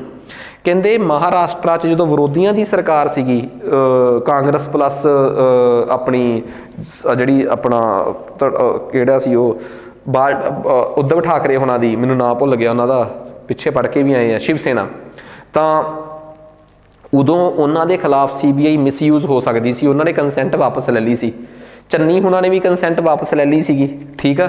ਜਦੋਂ ਹੁਣ ਮਾਨ ਸਰਕਾਰ ਆਈ, ਇਹਨਾਂ ਨੇ ਹਜੇ ਵਾਪਸ ਜਰਨਲ ਕੰਸੈਂਟ ਵਾਪਸ ਦਿੱਤੀ ਨਹੀਂ, ਕਿਉਂਕਿ ਅਕਸਰ ਵਿਰੋਧੀ ਸਟੇਟਾਂ ਵਾਲੇ ਜਿਹੜੇ ਆ ਉਹ ਜਿੱਥੇ ਜਿੱਥੇ BJP ਦੀ ਸਰਕਾਰ ਨਹੀਂ ਗੀ, ਉਹ ਸਟੇਟਾਂ ਵਾਲਿਆਂ ਨੂੰ ਪਤਾ ਹੈ ਕਿ CBI ਸਾਡੇ ਵਿਰੁੱਧ ਮਿਸਯੂਜ਼ ਜ਼ਿਆਦਾ ਹੋਊਗੀ, ਇਸ ਕਰਕੇ ਉਹ ਜਰਨਲ ਕੰਸੈਂਟ ਦਿੰਦੇ ਹੀ ਨਹੀਂ। CBI ਨੂੰ ਇਹ ਕੰਸੈਂਟ ਜਿਹੜੀ ਆ ਉਹ ਦਿੱਲੀ ਪੁਲਿਸ ਐਸਟੈਬਲਿਸ਼ਮੈਂਟ ਐਕਟ 1946 ਨਾਲ ਮਿਲਦੀ ਆ। ਇਹੀ ਉਹ ਐਕਟ ਆ ਜਿਹਦੇ ਤਹਿਤ CBI ਬਣੀ ਆ। ਇਹਦੀ ਧਾਰਾ 6 ਕੀ ਕਹਿੰਦੀ ਆ ਕਿ ਬਈ ਜੇ ਮਤਲਬ ਕਿ ਦੋ ਪ੍ਰਕਾਰ ਦੀਆਂ ਕੰਸੈਂਟ ਨੇ, ਇੱਕ ਸਪੈਸੀਫਿਕ ਕੰਸੈਂਟ ਜਿਹੜੀ ਕੇਸ ਬਾਏ ਕੇਸ ਲਈ ਜਾਊਗੀ, ਜੇ ਜਰਨਲ ਕੰਸੈਂਟ ਮਿਲ ਜੇ ਫਿਰ ਸਪੈਸੀਫਿਕ ਕੰਸੈਂਟ ਦੀ ਲੋੜ ਹੀ ਨਹੀਂ। ਜੇ ਸੁਪਰੀਮ ਕੋਰਟ ਨੂੰ, ਜੇ CBI ਨੂੰ ਕੋਈ ਇਨਕੁਆਇਰੀ ਕਰਨ ਵਾਸਤੇ ਹਾਈ ਕੋਰਟ ਜਾਂ ਸੁਪਰੀਮ ਕੋਰਟ ਨੇ ਜਾਂ CBI ਕੋਰਟ ਨੇ ਕਿਹਾ ਹੈ, ਫਿਰ ਸਟੇਟ ਦੀ ਕੰਸੈਂਟ ਲੈਣ ਦੀ ਕੋਈ ਲੋੜ ਨਹੀਂ ਗੀ, ਠੀਕ ਆ। NIA ਵਰਗਿਆਂ ਨੂੰ ਤਾਂ ਕੰਸੈਂਟ ਲੈਣ ਦੀ ਲੋੜ ਹੀ ਨਹੀਂ ਪੈਂਦੀ। ਵੈਸੇ ਕੰਸੈਂਟਾਂ ਦੋ ਨੇ, ਇੱਕ ਜਰਨਲ ਕੰਸੈਂਟ ਆ ਜਿਹੜੀ ਕਿ ਮਤਲਬ ਕਿ ਕਰਪਸ਼ਨ ਵਗੈਰਾ ਦੇ ਵਾਇਲੈਂਸ ਦੇ ਕੇਸ 'ਚ ਲਈ ਜਾਂਦੀ ਹੈ। ਸਪੈਸੀਫਿਕ ਕੰਸੈਂਟ ਜਿਹੜੀ ਆ, ਜੇ ਤੁਹਾਨੂੰ ਜਰਨਲ ਕੰਸੈਂਟ ਨਾ ਦੇਵੇ ਸਟੇਟ, ਫਿਰ ਕੇਸ ਬਾਏ ਕੇਸ ਤੁਹਾਨੂੰ ਸਪੈਸੀਫਿਕ ਕੰਸੈਂਟ ਲੈ ਕੇ ਉਸ ਕੇਸ ਦੀ ਇਨਕੁਆਇਰੀ ਕਰਨੀ ਪੈਂਦੀ ਆ, ਠੀਕ ਆ। CBI 1963 'ਚ, ਵੈਸੇ CBI ਦਾ ਜਿਹੜਾ ਪੁਰਾਣਾ ਰੂਪ ਆ 1942 'ਚ ਹੀ ਬਣ ਗਿਆ ਸੀ। 1963 'ਚ CBI ministry of home affairs ਦੇ ਅੰਡਰ ਬਣਦੀ ਆ ਮਤਾ ਪਾ ਕੇ, ਠੀਕ ਆ। ਹੁਣ ਇਹਨੂੰ DOPT ਡਿਪਾਰਟਮੈਂਟ ਆਫ ਪਰਸੋਨਲ ਦੇ ਅੰਡਰ ਦੇ ਦਿੱਤਾ ਗਿਆ। CBI ਇੱਕ ਨੌਨ ਸਟੈਚੂਟਰੀ ਗੈਰ ਸੰਵਿਧਾਨਿਕ ਸੰਸਥਾ ਹੈ, ਠੀਕ ਹੈ। ਤੇ ਗੈਰ ਸੰਵਿਧਾਨਿਕ ਤੇ ਗੈਰ ਵਿਧਾਨਿਕ, ਇਹ ਮਿਨਿਸਟਰੀ ਆਫ ਪਰਸੋਨਲ ਦੇ ਅੰਡਰ ਕੰਮ ਕਰਦੀ ਹੈ, ਜਿਹਦਾ ਮੁਖੀ ਦੇਸ਼ ਦਾ ਪ੍ਰਧਾਨ ਮੰਤਰੀ ਹੁੰਦਾ ਹੈ। 1963 'ਚ ਇਹਨੂੰ ਸਨਾਤਨਮ ਕਮੇਟੀ ਦੇ ਕਹਿਣ ਤੇ ਬਣਾਇਆ ਗਿਆ ਸੀ, ਜਿਹਦੇ ਕਹਿਣ ਤੇ ਦੋ ਏਜੰਸੀਆਂ ਬਣੀਆਂ ਸੀ। ਪ੍ਰੀਵੈਂਸ਼ਨ ਆਫ ਕਰਪਸ਼ਨ ਕਮੇਟੀ ਦਾ ਨਾਮ ਸੀ ਆਫੀਸ਼ੀਅਲ ਨਾਮ, ਇੱਕ ਵਿਜੀਲੈਂਸ ਕਮਿਸ਼ਨ ਤੇ ਇੱਕ CBI। ਦੋਵੇਂ ਗੈਰ ਵਿਧਾਨਕ ਸੀ, ਪਰ 2003 'ਚ CVC ਨੂੰ ਤਾਂ ਸਟੈਚੂਟਰੀ ਦਰਜਾ ਮਿਲ ਗਿਆ, CBI ਨੂੰ ਨਹੀਂ ਮਿਲਿਆ। ਇਹ ਅੱਜ ਵੀ ਗੁਹਾਟੀ ਹਾਈ ਕੋਰਟ ਦੇ ਕਹਿਣ ਅਨੁਸਾਰ, 2013 ਦੇ ਕਹਿਣ ਅਨੁਸਾਰ, ਕਿ ਪਿੰਜਰੇ ਦਾ ਤੋਤਾ ਹੈ। ਇਹ ਸਟੈਚੂਟਰੀ ਬੋਡੀ ਵੀ ਨਹੀਂ, ਇਹ ਸੈਂਟਰ ਸਰਕਾਰ ਦੀ ਮੇਨ ਇਨਵੈਸਟੀਗੇਸ਼ਨ ਏਜੰਸੀ ਆ, ਤੇ ਇਹ ਇੰਟਰਪੋਲ ਦੀ ਭਾਰਤ ਦੇ ਵਿੱਚ ਰਿਪਰੈਜ਼ੈਂਟਿੰਗ ਏਜੰਸੀ ਆ, ਜਿਹੜੀ ਇੰਟਰਪੋਲ ਦੀ ਭਾਰਤ ਦੇ ਵਿੱਚ ਇੱਕ ਕਹਿ ਲਓ ਕਿ ਰਾਈਟ ਹੈਂਡ, ਜਿਹੜੀ ਉਹਨਾਂ ਦੇ ਭਾਰਤ 'ਚ ਇੱਕ ਕੇਸ ਆਫੀਸ਼ੀਅਲ ਤੌਰ ਤੇ ਦੇਖ ਸਕਦੀ ਆ। ਸੋ ਨੋਡਲ ਏਜੰਸੀ ਆ ਇੰਟਰਪੋਲ ਦੀ, ਬੇਸਿਕਲੀ ਇਹ ਕਹਿ ਸਕਦੇ ਆ। ਸੋ ਇੰਪੋਰਟੈਂਟ ਚੀਜ਼ ਸੀ CBI ਨਾਲ ਰਿਲੇਟਡ ਹਰ ਇੱਕ ਗੱਲ। CBI ਦੇ DG ਜਾਂ IG ਲੈਵਲ ਤੋਂ ਉੱਪਰਲੇ ਅਫਸਰਾਂ ਦੀ ਅਪਾਇੰਟਮੈਂਟ ਜਿਹੜੀ ਆ, ਹੁਣ ਲੋਕਪਾਲ ਐਕਟ ਦੇ ਤਹਿਤ ਪੂਰੀ CBI ਨੂੰ ਕਿਸੇ ਐਕਟ ਦੇ ਅੰਡਰ ਨਹੀਂ ਲਿਆਂਦਾ ਗਿਆ। CBI ਦੇ DG ਦੀ ਅਪਾਇੰਟਮੈਂਟ ਹੀ ਲੋਕਪਾਲ ਐਕਟ ਦੇ ਤਹਿਤ ਕੀਤੀ ਗਈ ਆ, ਜਿਹਨੂੰ ਅਪਾਇੰਟ ਕਰਨ ਵਾਸਤੇ 3 ਮੈਂਬਰੀ ਕਮੇਟੀ ਬਣਦੀ ਆ। ਦੇਸ਼ ਦਾ ਪ੍ਰਧਾਨ ਮੰਤਰੀ, ਲੀਡਰ ਆਫ ਆਪੋਜੀਸ਼ਨ ਇਨ ਲੋਕ ਸਭਾ ਤੇ ਤੀਸਰਾ ਚੀਫ ਜਸਟਿਸ ਆਫ ਇੰਡੀਆ। 3 ਮੈਂਬਰਾਂ ਦੀ ਕਮੇਟੀ DG ਨੂੰ ਚੁਣਦੀ ਆ। IB ਮਿਨਿਸਟਰੀ, ਭਾਰਤ ਦੀ ਜਿਹੜੀ ਇਨਫੋਰਮੇਸ਼ਨ ਐਂਡ ਬ੍ਰੌਡਕਾਸਟਿੰਗ ਮਿਨਿਸਟਰੀ ਆ, ਉਹਨੇ ਇੱਕ ਐਡਵਾਈਜ਼ਰੀ ਜਾਰੀ ਕੀਤੀ ਆ ਕਿ ਕਿਸੇ ਵੀ ਤਰੀਕੇ ਦੀ ਬ੍ਰੌਡਕਾਸਟਿੰਗ ਆ, ਚਾਹੇ ਕੋਈ ਸਰਕਾਰੀ ਪ੍ਰੋਗਰਾਮ ਆ, ਚਾਹੇ 26 ਜਨਵਰੀ ਆ, ਫਲਾਣਾ ਢਮਕਾਣਾ, ਉਹ ਸਾਰੇ ਦੂਰਦਰਸ਼ਨ ਦੇ ਥਰੂ ਕੀਤੇ ਜਾਣ। ਇਹ ਨਾ ਹੋਵੇ ਕਿ ਕੋਈ ਬੜਾ ਤਗੜਾ ਸਰਕਾਰੀ ਸਮਾਗਮ ਆ ਤੇ ਉਹਦੀ ਬ੍ਰੌਡਕਾਸਟਿੰਗ ਦੇ ਹੱਕ ਜਿਹੜੇ ਆ ਉਹ ਕਿਸੇ ਪ੍ਰਾਈਵੇਟ ਜਾਂ ਨਿੱਜੀ ਚੈਨਲ ਨੂੰ ਦੇ ਦਿੱਤੇ ਜਾਣ, ਉਹਦੇ ਨਾਲ ਪੈਸੇ ਉਹ ਕਮਾਉਣਗੇ। ਸੋ ਇਹ ਸੁਪਰੀਮ ਕੋਰਟ ਵੀ ਕਈ ਜਗ੍ਹਾ ਤੇ ਕਹਿ ਚੁੱਕੀ ਆ। ਸੋ ਇਹ ਸਾਰੀਆਂ ਸਟੇਟ ਸਰਕਾਰਾਂ, ਸੈਂਟਰ ਸਰਕਾਰਾਂ, UT ਸਰਕਾਰਾਂ ਨੂੰ ਕਿਹਾ ਗਿਆ ਕਿ ਕਿਸੇ ਵੀ ਤਰੀਕੇ ਨਾਲ ਤੁਸੀਂ ਬ੍ਰੌਡਕਾਸਟਿੰਗ ਦੇ ਹੱਕ ਕਿਸੇ ਪ੍ਰਾਈਵੇਟ ਚੈਨਲ ਨੂੰ ਨਹੀਂ ਦੇਣੇ, ਠੀਕ ਆ। ਟਰਾਈ ਵੀ ਇਹਦੀ ਰਿਕਮੈਂਡੇਸ਼ਨ ਕਰ ਚੁੱਕਿਆ, ਸੁਪਰੀਮ ਕੋਰਟ ਵੀ ਇਹਦੇ ਤੇ ਕਈ ਫੈਸਲੇ ਸੁਣਾ ਚੁੱਕਿਆ, ਤੇ ਲਾਅ ਮਿਨਿਸਟਰੀ ਦਾ ਵੀ ਲੀਗਲ ਓਪੀਨੀਅਨ ਇਹੀ ਰਿਹਾ ਹੈ। ਸੋ ਅਸਲ 'ਚ ਪ੍ਰਾਈਵੇਟ ਚੈਨਲ ਜਿਹੜੇ ਆ, ਉਹ ਜਦੋਂ ਤੁਹਾਡਾ ਪ੍ਰੋਗਰਾਮ ਚੱਲੂਗਾ, ਲੋਕ ਤੁਹਾਡੇ ਪ੍ਰੋਗਰਾਮ ਦੇ ਅੱਗੇ ਬਹਿਣਗੇ, ਤੁਹਾਡੀ ਵਿਊਅਰਸ਼ਿਪ ਵਧੂਗੀ, ਤਾਂ ਕਿਉਂ ਨਹੀਂ ਤੁਸੀਂ ਦੂਰਦਰਸ਼ਨ ਦੀ ਵਿਊਅਰਸ਼ਿਪ ਬਣਾਉਂਦੇ। ਪ੍ਰਸਾਰ ਭਾਰਤੀ ਦੇ ਅੰਡਰ ਕੰਮ ਕਰਦੇ ਆ ਸਾਰੇ, ਦੂਰਦਰਸ਼ਨ ਹੋਵੇ ਚਾਹੇ ਆਕਾਸ਼ਵਾਣੀ। ਪ੍ਰਸਾਰ ਭਾਰਤੀ ਆਪਣੇ ਆਪ 'ਚ ਇੱਕ ਆਜ਼ਾਦ ਵਿਧਾਨਿਕ ਸੰਸਥਾ ਹੈ, ਸਟੈਚੂਟਰੀ ਬੋਡੀ ਹੈ, ਜਿਹਨੂੰ ਪਾਰਲੀਮੈਂਟ ਦੇ ਐਕਟ ਨਾਲ 1997 'ਚ ਬਣਾਇਆ ਗਿਆ। ਪ੍ਰਸਾਰ ਭਾਰਤੀ ਦਾ ਮੇਨ ਕੰਮ ਆ ਦੂਰਦਰਸ਼ਨ ਤੇ ਆਕਾਸ਼ਵਾਣੀ ਨੂੰ ਚਲਾਉਣਾ, दूरदर्शन बेसिकली भारत सरकार द्वारा 15 ਸਤੰਬਰ 1959 ਨੂੰ ਬਣਾਇਆ ਗਿਆ ਸੀਗਾ, ਠੀਕ ਆ। ਉਸ ਤੋਂ ਪਹਿਲਾਂ ਭਾਰਤ 'ਚ ਆਕਾਸ਼ਵਾਣੀ, ਜਿਹਨੂੰ ਕਿ ਆਲ ਇੰਡੀਆ ਰੇਡੀਓ ਕਿਹਾ ਜਾਂਦਾ ਸੀ, ਪਰ 1957 ਤੋਂ ਉਹਨੂੰ ਆਕਾਸ਼ਵਾਣੀ ਕਹਿਣਾ ਸ਼ੁਰੂ ਕਰਤਾ। 1936 ਤੋਂ ਇਹ ਚੱਲ ਰਹੀ ਸੀਗੀ, ਠੀਕ ਆ। ਇਹ ਪ੍ਰਸਾਰ ਭਾਰਤੀ ਦਾ ਉਦੋਂ ਤੱਕ ਇੱਕ ਵਿੰਗ ਰਿਹਾ ਜਦੋਂ ਤੱਕ 1959 ਤੱਕ ਦੂਰਦਰਸ਼ਨ ਇਹਦੇ ਦੂਜੇ ਵਿੰਗ ਦੇ ਤੌਰ ਤੇ ਨਹੀਂ ਆਇਆ। ਦੂਰਦਰਸ਼ਨ ਜਿਹੜਾ ਸੀਗਾ ਉਹਦਾ ਡੀ ਨੈਸ਼ਨਲ ਕਲਰਡ ਫਾਰਮ 'ਚ 1982 'ਚ ਆਇਆ।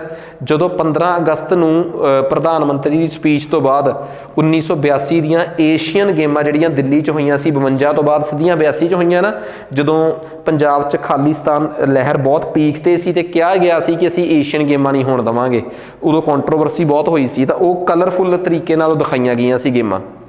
ਨੈਕਸਟ, ਫੈਕਟਸ ਬਹੁਤ ਇੰਪੋਰਟੈਂਟ ਆ, ਹਰ ਇੱਕ ਫੈਕਟ ਵੀ ਮੈਂ ਬੋਲ ਕੇ ਦੱਸ ਰਿਹਾ। ਇਹਦਾ ਮਤਲਬ ਇਹ ਆ ਕਿ ਕੁਛ ਵੀ ਪੇਪਰ 'ਚ ਆ ਸਕਦਾ, ਜਿਵੇਂ consider the following statements about Asian games. So first time it was held in 1952 in Delhi. ਦੂਜੀ ਗੱਲ ਦਾ ਮਤਲਬ ਕਿ ਦੂਜਾ ਸਟੇਟਮੈਂਟ ਇਸ ਤਰੀਕੇ ਦੀ ਬਣਾਈ ਜਾ ਸਕਦੀ ਹੈ ਕਿ ਪਹਿਲੀ ਵਾਰੀ ਕਲਰਫੁੱਲ ਤਰੀਕੇ ਨਾਲ 1982 ਦੀਆਂ ਗੇਮਾਂ ਦਾ ਲਾਈਵ ਪ੍ਰਸਾਰਣ ਦੂਰਦਰਸ਼ਨ ਤੇ 1982 'ਚ ਪਹਿਲੀ ਵਾਰ ਕਲਰਫੁੱਲ ਇਹਨਾਂ ਨੂੰ ਮਤਲਬ ਕਿ ਤਰੀਕੇ ਨਾਲ ਦਿਖਾਇਆ ਗਿਆ। ਸੋ ਇਸ ਤਰੀਕੇ ਨਾਲ ਹੋ ਸਕਦਾ ਹੈ। ਅਗਲਾ ਕਰੰਟ ਅਫੇਅਰ ਆ ਗਿਆ ਯੂਨੀਫਾਰਮ ਸਿਵਲ ਕੋਡ ਨਾਲ ਸੰਬੰਧਿਤ। ਇਹ ਬੇਸਿਕਲੀ ਯੂਨੀਫਾਰਮ ਸਿਵਲ ਕੋਡ ਹੈ ਕੀ ਆ, ਠੀਕ ਆ। 1 ਸਾਲ ਸਿਵਲ ਕਾਨੂੰਨ ਜਿਹੜਾ ਹੈ ਬੇਸਿਕਲੀ ਹੈ ਕੀ ਆ, ਠੀਕ ਆ। 1 ਸਾਲ ਇਕਸਾਰ ਨਾਗਰਿਕ ਕਾਨੂੰਨ ਜਿਹੜਾ ਹੈ ਬੇਸਿਕਲੀ ਕਹਿੰਦਾ ਕੀ ਹੈ। ਦੇਖੋ ਯੂਨੀਫਾਰਮ ਸਿਵਲ ਕੋਡ ਜਿਹੜਾ ਹੈ ਇਹ ਆ ਕਿ ਜਿਵੇਂ ਸਾਨੂੰ ਇੱਕ ਗੱਲ ਚੰਗੀ ਤਰ੍ਹਾਂ ਪਤਾ ਹੈ ਕਿ ਦੁਨੀਆ ਭਾਰਤ 'ਚ 2 ਤਰੀਕੇ ਦੇ ਕੋਡ ਨੇ, ਜਾਂ ਸਾਰੇ ਪਾਸੇ ਤੁਹਾਡੇ ਰੋਜ਼ ਦੇ ਮੈਟਰਸ ਨਾਲ ਰਿਲੇਟਡ ਜਿਹੜੇ ਮਸਲੇ ਹੁੰਦੇ ਆ ਉਹਨੂੰ ਕਹਿੰਦੇ ਸਿਵਲ ਕੋਡ। ਜਿਹੜੇ ਲੜਾਈ ਝਗੜੇ ਨਾਲ ਸੰਬੰਧਿਤ ਮਸਲੇ ਆ ਉਹਨਾਂ ਨੂੰ ਕਹਿੰਦੇ ਕ੍ਰਿਮੀਨਲ ਕੋਡ। ਕ੍ਰਿਮੀਨਲ ਕੋਡ ਤਾਂ ਸਾਡੇ ਦੇਸ਼ 'ਚ ਆਲਮੋਸਟ ਯੂਨੀਫਾਰਮ ਹੀ ਨੇ, ਅਮੀਰ ਗਰੀਬ ਦਾ ਫਰਕ ਛੱਡ ਦਈਏ ਜੇ। ਕਿਉਂ ਨੇ ਯੂਨੀਫਾਰਮ ਕ੍ਰਿਮੀਨਲ ਕੋਡ ਸਾਰਿਆਂ ਵਾਸਤੇ? ਇੱਕ ਸਭ ਤੇ 302 ਪੈਂਦੀ ਆ, ਸਭ ਤੇ 307 ਦਾ ਪਰਚਾ, ਚਪੇੜ ਮਾਰੇ ਤੇ 324 ਕੱਟੀ ਜਾਂਦੀ ਆ, ਦੰਦ ਭੰਨਣ ਤੇ 326 ਬਣ ਜਾਂਦੀ ਆ। ਇਹੀ ਪੜ੍ਹਦੇ ਆਪਾਂ, ਠੀਕ ਆ। 107 151 ਸਭ ਲਈ ਬਰਾਬਰ ਨੇ। 751 ਦਾ ਪਰਚਾ ਜਿਹਨੂੰ ਆਪਾਂ ਕਹਿ ਦਿੰਦੇ ਆ। ਕ੍ਰਿਮੀਨਲ ਲਾਅ ਤਾਂ ਸਾਰਿਆਂ ਲਈ ਬਰਾਬਰ ਨੇ, ਪਰ ਸਿਵਲ ਲਾਅ ਬਰਾਬਰ ਨੇ ਨਹੀਂ। ਮੁਸਲਮਾਨਾਂ ਦੇ ਸਿਵਲ ਲਾਅ ਹੋਰ ਨੇ, ਹਿੰਦੂਆਂ ਦੇ ਹੋਰ ਨੇ, ਤੇ ਕ੍ਰਿਸਚਨਸ ਦੇ ਹੋਰ ਨੇ। ਸੋ ਸਿਵਲ ਲਾਅ ਇੱਕ ਬਰਾਬਰ ਹੋਣੇ ਚਾਹੀਦੇ ਆ। ਇਹਨੂੰ ਲੈ ਕੇ ਗੁਜਰਾਤ ਸਰਕਾਰ ਨੇ ਇੱਕ ਪ੍ਰਪੋਜ਼ਲ ਦਿੱਤਾ ਹੈ ਕਮੇਟੀ ਬਣਾਉਣ ਦਾ, ਪਰ ਇਸੇ ਕਰਕੇ ਉਹ ਬਣੂ ਨਹੀਂ ਬਣੂ ਬਾਅਦ ਦੀ ਗੱਲ ਆ। ਪਰ ਸਿਵਲ ਕੋਡ ਤਾਂ ਖਬਰਾਂ 'ਚ ਆ ਗਿਆ ਨਾ, ਠੀਕ ਆ। ਇੱਕ ਸਾਰ ਨਾਗਰਿਕ ਸੰਹਿਤਾ ਜਿਹਨੂੰ ਆਪਾਂ ਪੰਜਾਬੀ 'ਚ ਟਿਪੀਕਲ ਕਹਿਣਾ ਹੋਵੇ। ਸੋ ਇਹ ਕਿਹੜੇ ਮੈਟਰ ਨੇ? ਵਿਆਹ, ਸ਼ਾਦੀ, ਡਾਈਵੋਰਸ, ਅੱਗੇ ਇਨਹੈਰੀਟੈਂਸ, ਬੱਚੇ ਨੂੰ ਅਡਾਪਟ ਕਰਨਾ, ਜਾਇਦਾਦ ਦੇ ਅਧਿਕਾਰ, ਇਹ ਸਾਰੇ ਸਿਵਲ ਅਧਿਕਾਰ ਨੇ। ਆਰਟੀਕਲ 144 ਆਫ ਸੰਵਿਧਾਨ ਦਾ DPSPs ਜਿਹੜੇ ਸਾਡੀ ਨਾਗਰਿਕ ਸਰਕਾਰ ਦੇ ਦਿਸ਼ਾ ਨਿਰਦੇਸ਼ ਨੇ, ਉਹਨਾਂ 'ਚ ਵੀ ਸਾਫ਼ ਕਿਹਾ ਆਰਟੀਕਲ 44 'ਚ ਕਿ ਜੇ ਸਰਕਾਰ ਇਸ ਕਾਬਲ ਹੋ ਜੇ ਤਾਂ ਚਾਹੇ ਤਾਂ ਉਹ ਯੂਨੀਫਾਰਮ ਸਿਵਲ ਕੋਡ ਲੈ ਕੇ ਆ ਸਕਦੀ ਹੈ। ਪਰ ਸੰਵਿਧਾਨ ਦਾ ਆਰਟੀਕਲ 37 ਇਹ ਵੀ ਕਹਿੰਦਾ ਹੈ ਕਿ DPSPs ਲਾਗੂ ਕਰਨਾ ਕੋਈ ਕੰਪਲਸਰੀ ਨਹੀਂ। ਜੇ ਸਿਚੁਏਸ਼ਨ ਬਣ ਸਕਦੀ ਹੈ ਸਰਕਾਰ ਦੇ ਫੇਵਰ 'ਚ ਤਾਂ ਲਾਗੂ ਕਰੇ। ਹੁਣ ਯੂਨੀਫਾਰਮ ਸਿਵਲ ਕੋਡ ਜਿਹੜੇ ਆ ਉਹ ਭਾਰਤ ਦੀ ਇੱਕ ਸਟੇਟ ਦੇ ਵਿੱਚ ਤਾਂ ਬੜੇ ਪੁਰਾਣੀ ਆ, ਕਿਉਂਕਿ ਜਦੋਂ ਪੁਰਤਗਾਲੀ ਉਸ ਸਟੇਟ ਤੇ ਕਬਜ਼ਾ ਕਰਦੇ ਸੀ ਉਦੋਂ ਦੇ ਹੀ ਉਹਨਾਂ ਨੇ ਉੱਥੇ ਯੂਨੀਫਾਰਮ ਸਿਵਲ ਕੋਡ ਲਾਗੂ ਕਰਤਾ ਸੀ। ਸਤੀ ਬੈਨ ਕਰਤੀ ਸੀ, ਸਾਰਿਆਂ ਵਾਸਤੇ ਇੱਕ ਬਰਾਬਰ ਲਾਅ ਸੀ। ਸੋ 1987 'ਚ ਗੋਆ ਜਿਹੜਾ ਸੀਗਾ, ਠੀਕ ਆ, ਉਹਨੂੰ ਸਟੇਟ ਬਣਾਉਣ ਤੋਂ ਬਾਅਦ ਸੋ ਗੋਆ ਦੇ ਵਿੱਚ ਤਾਂ ਇਹ 1870 ਤੋਂ ਹੀ ਚੱਲਦੇ ਆ ਰਹੇ ਆ, ਜਦੋਂ ਦਾ ਗੋਆ ਪੁਰਤਗਾਲੀਆਂ ਦੇ ਕਬਜ਼ੇ 'ਚ ਆਇਆ। ਫਿਰ 1961 'ਚੋਂ 12ਵੀਂ ਅਮੈਂਡਮੈਂਟ ਦੇ ਨਾਲ UT ਬਣਿਆ। ਫਿਰ 1987 ਦੇ ਵਿੱਚ ਕਿ 86 'ਚ ਉਹਨੂੰ ਸਟੇਟ ਬਣਾਇਆ ਗਿਆ। ਉੱਥੇ ਇਹ ਸਾਰਾ ਕੁਛ ਚੱਲਦਾ ਆ ਰਿਹਾ ਹੈ, ਠੀਕ ਆ।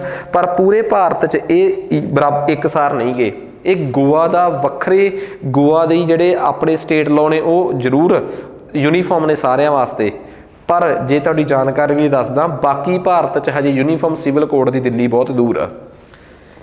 ਇੱਕ ਦੇਸ਼ ਇੱਕ ਯੂਨੀਫਾਰਮ ਪ੍ਰਧਾਨ ਮੰਤਰੀ ਜੀ ਬੋਲ ਰਹੇ ਸੀਗੇ, ਠੀਕ ਆ, ਸਟੇਟ ਹੋਮ ਮਿਨਿਸਟਰਸ ਕਾਨਫਰੰਸ ਤੇ ਫਰੀਦਾਬਾਦ ਹਰਿਆਣਾ 'ਚ। ਉੱਥੇ ਉਹਨਾਂ ਨੇ ਕਿਹਾ ਕਿ ਕਿਉਂ ਨਹੀਂ ਇੱਕ ਦੇਸ਼ ਦੀ ਇੱਕ ਯੂਨੀਫਾਰਮ ਹੋਣੀ ਚਾਹੀਦੀ ਬਈ, ਯੂਨੀਫਾਰਮ ਪੁਲਿਸ ਦੀ ਯੂਨੀਫਾਰਮ, ਸੌਰੀ, ਕਿਉਂਕਿ ਇਹਦੇ ਨਾਲ ਕੀ ਆ, ਦੇਸ਼ ਦੀ ਪੁਲਿਸ ਇੱਕੋ ਜਿਹੀ ਲੱਗੂਗੀ ਤੇ ਪੁਲਿਸ ਵਾਲੇ ਨੂੰ ਰਿਕੋਗਨਾਈਜ਼ ਕਰਕੇ ਕਿਸੇ ਇੱਕ ਸਟੇਟ ਦਾ ਬੰਦਾ ਦੂਜੀ ਸਟੇਟ ਘੁੰਮਣ ਗਿਆ ਹੈ, ਉਹ ਰਿਕੋਗਨਾਈਜ਼ ਕਰਕੇ ਪਹਿਚਾਣ ਸਕਦਾ ਕਿ ਆ ਇੱਥੋਂ ਦੀ ਪੁਲਿਸ ਦੀ ਵਰਦੀ ਆ।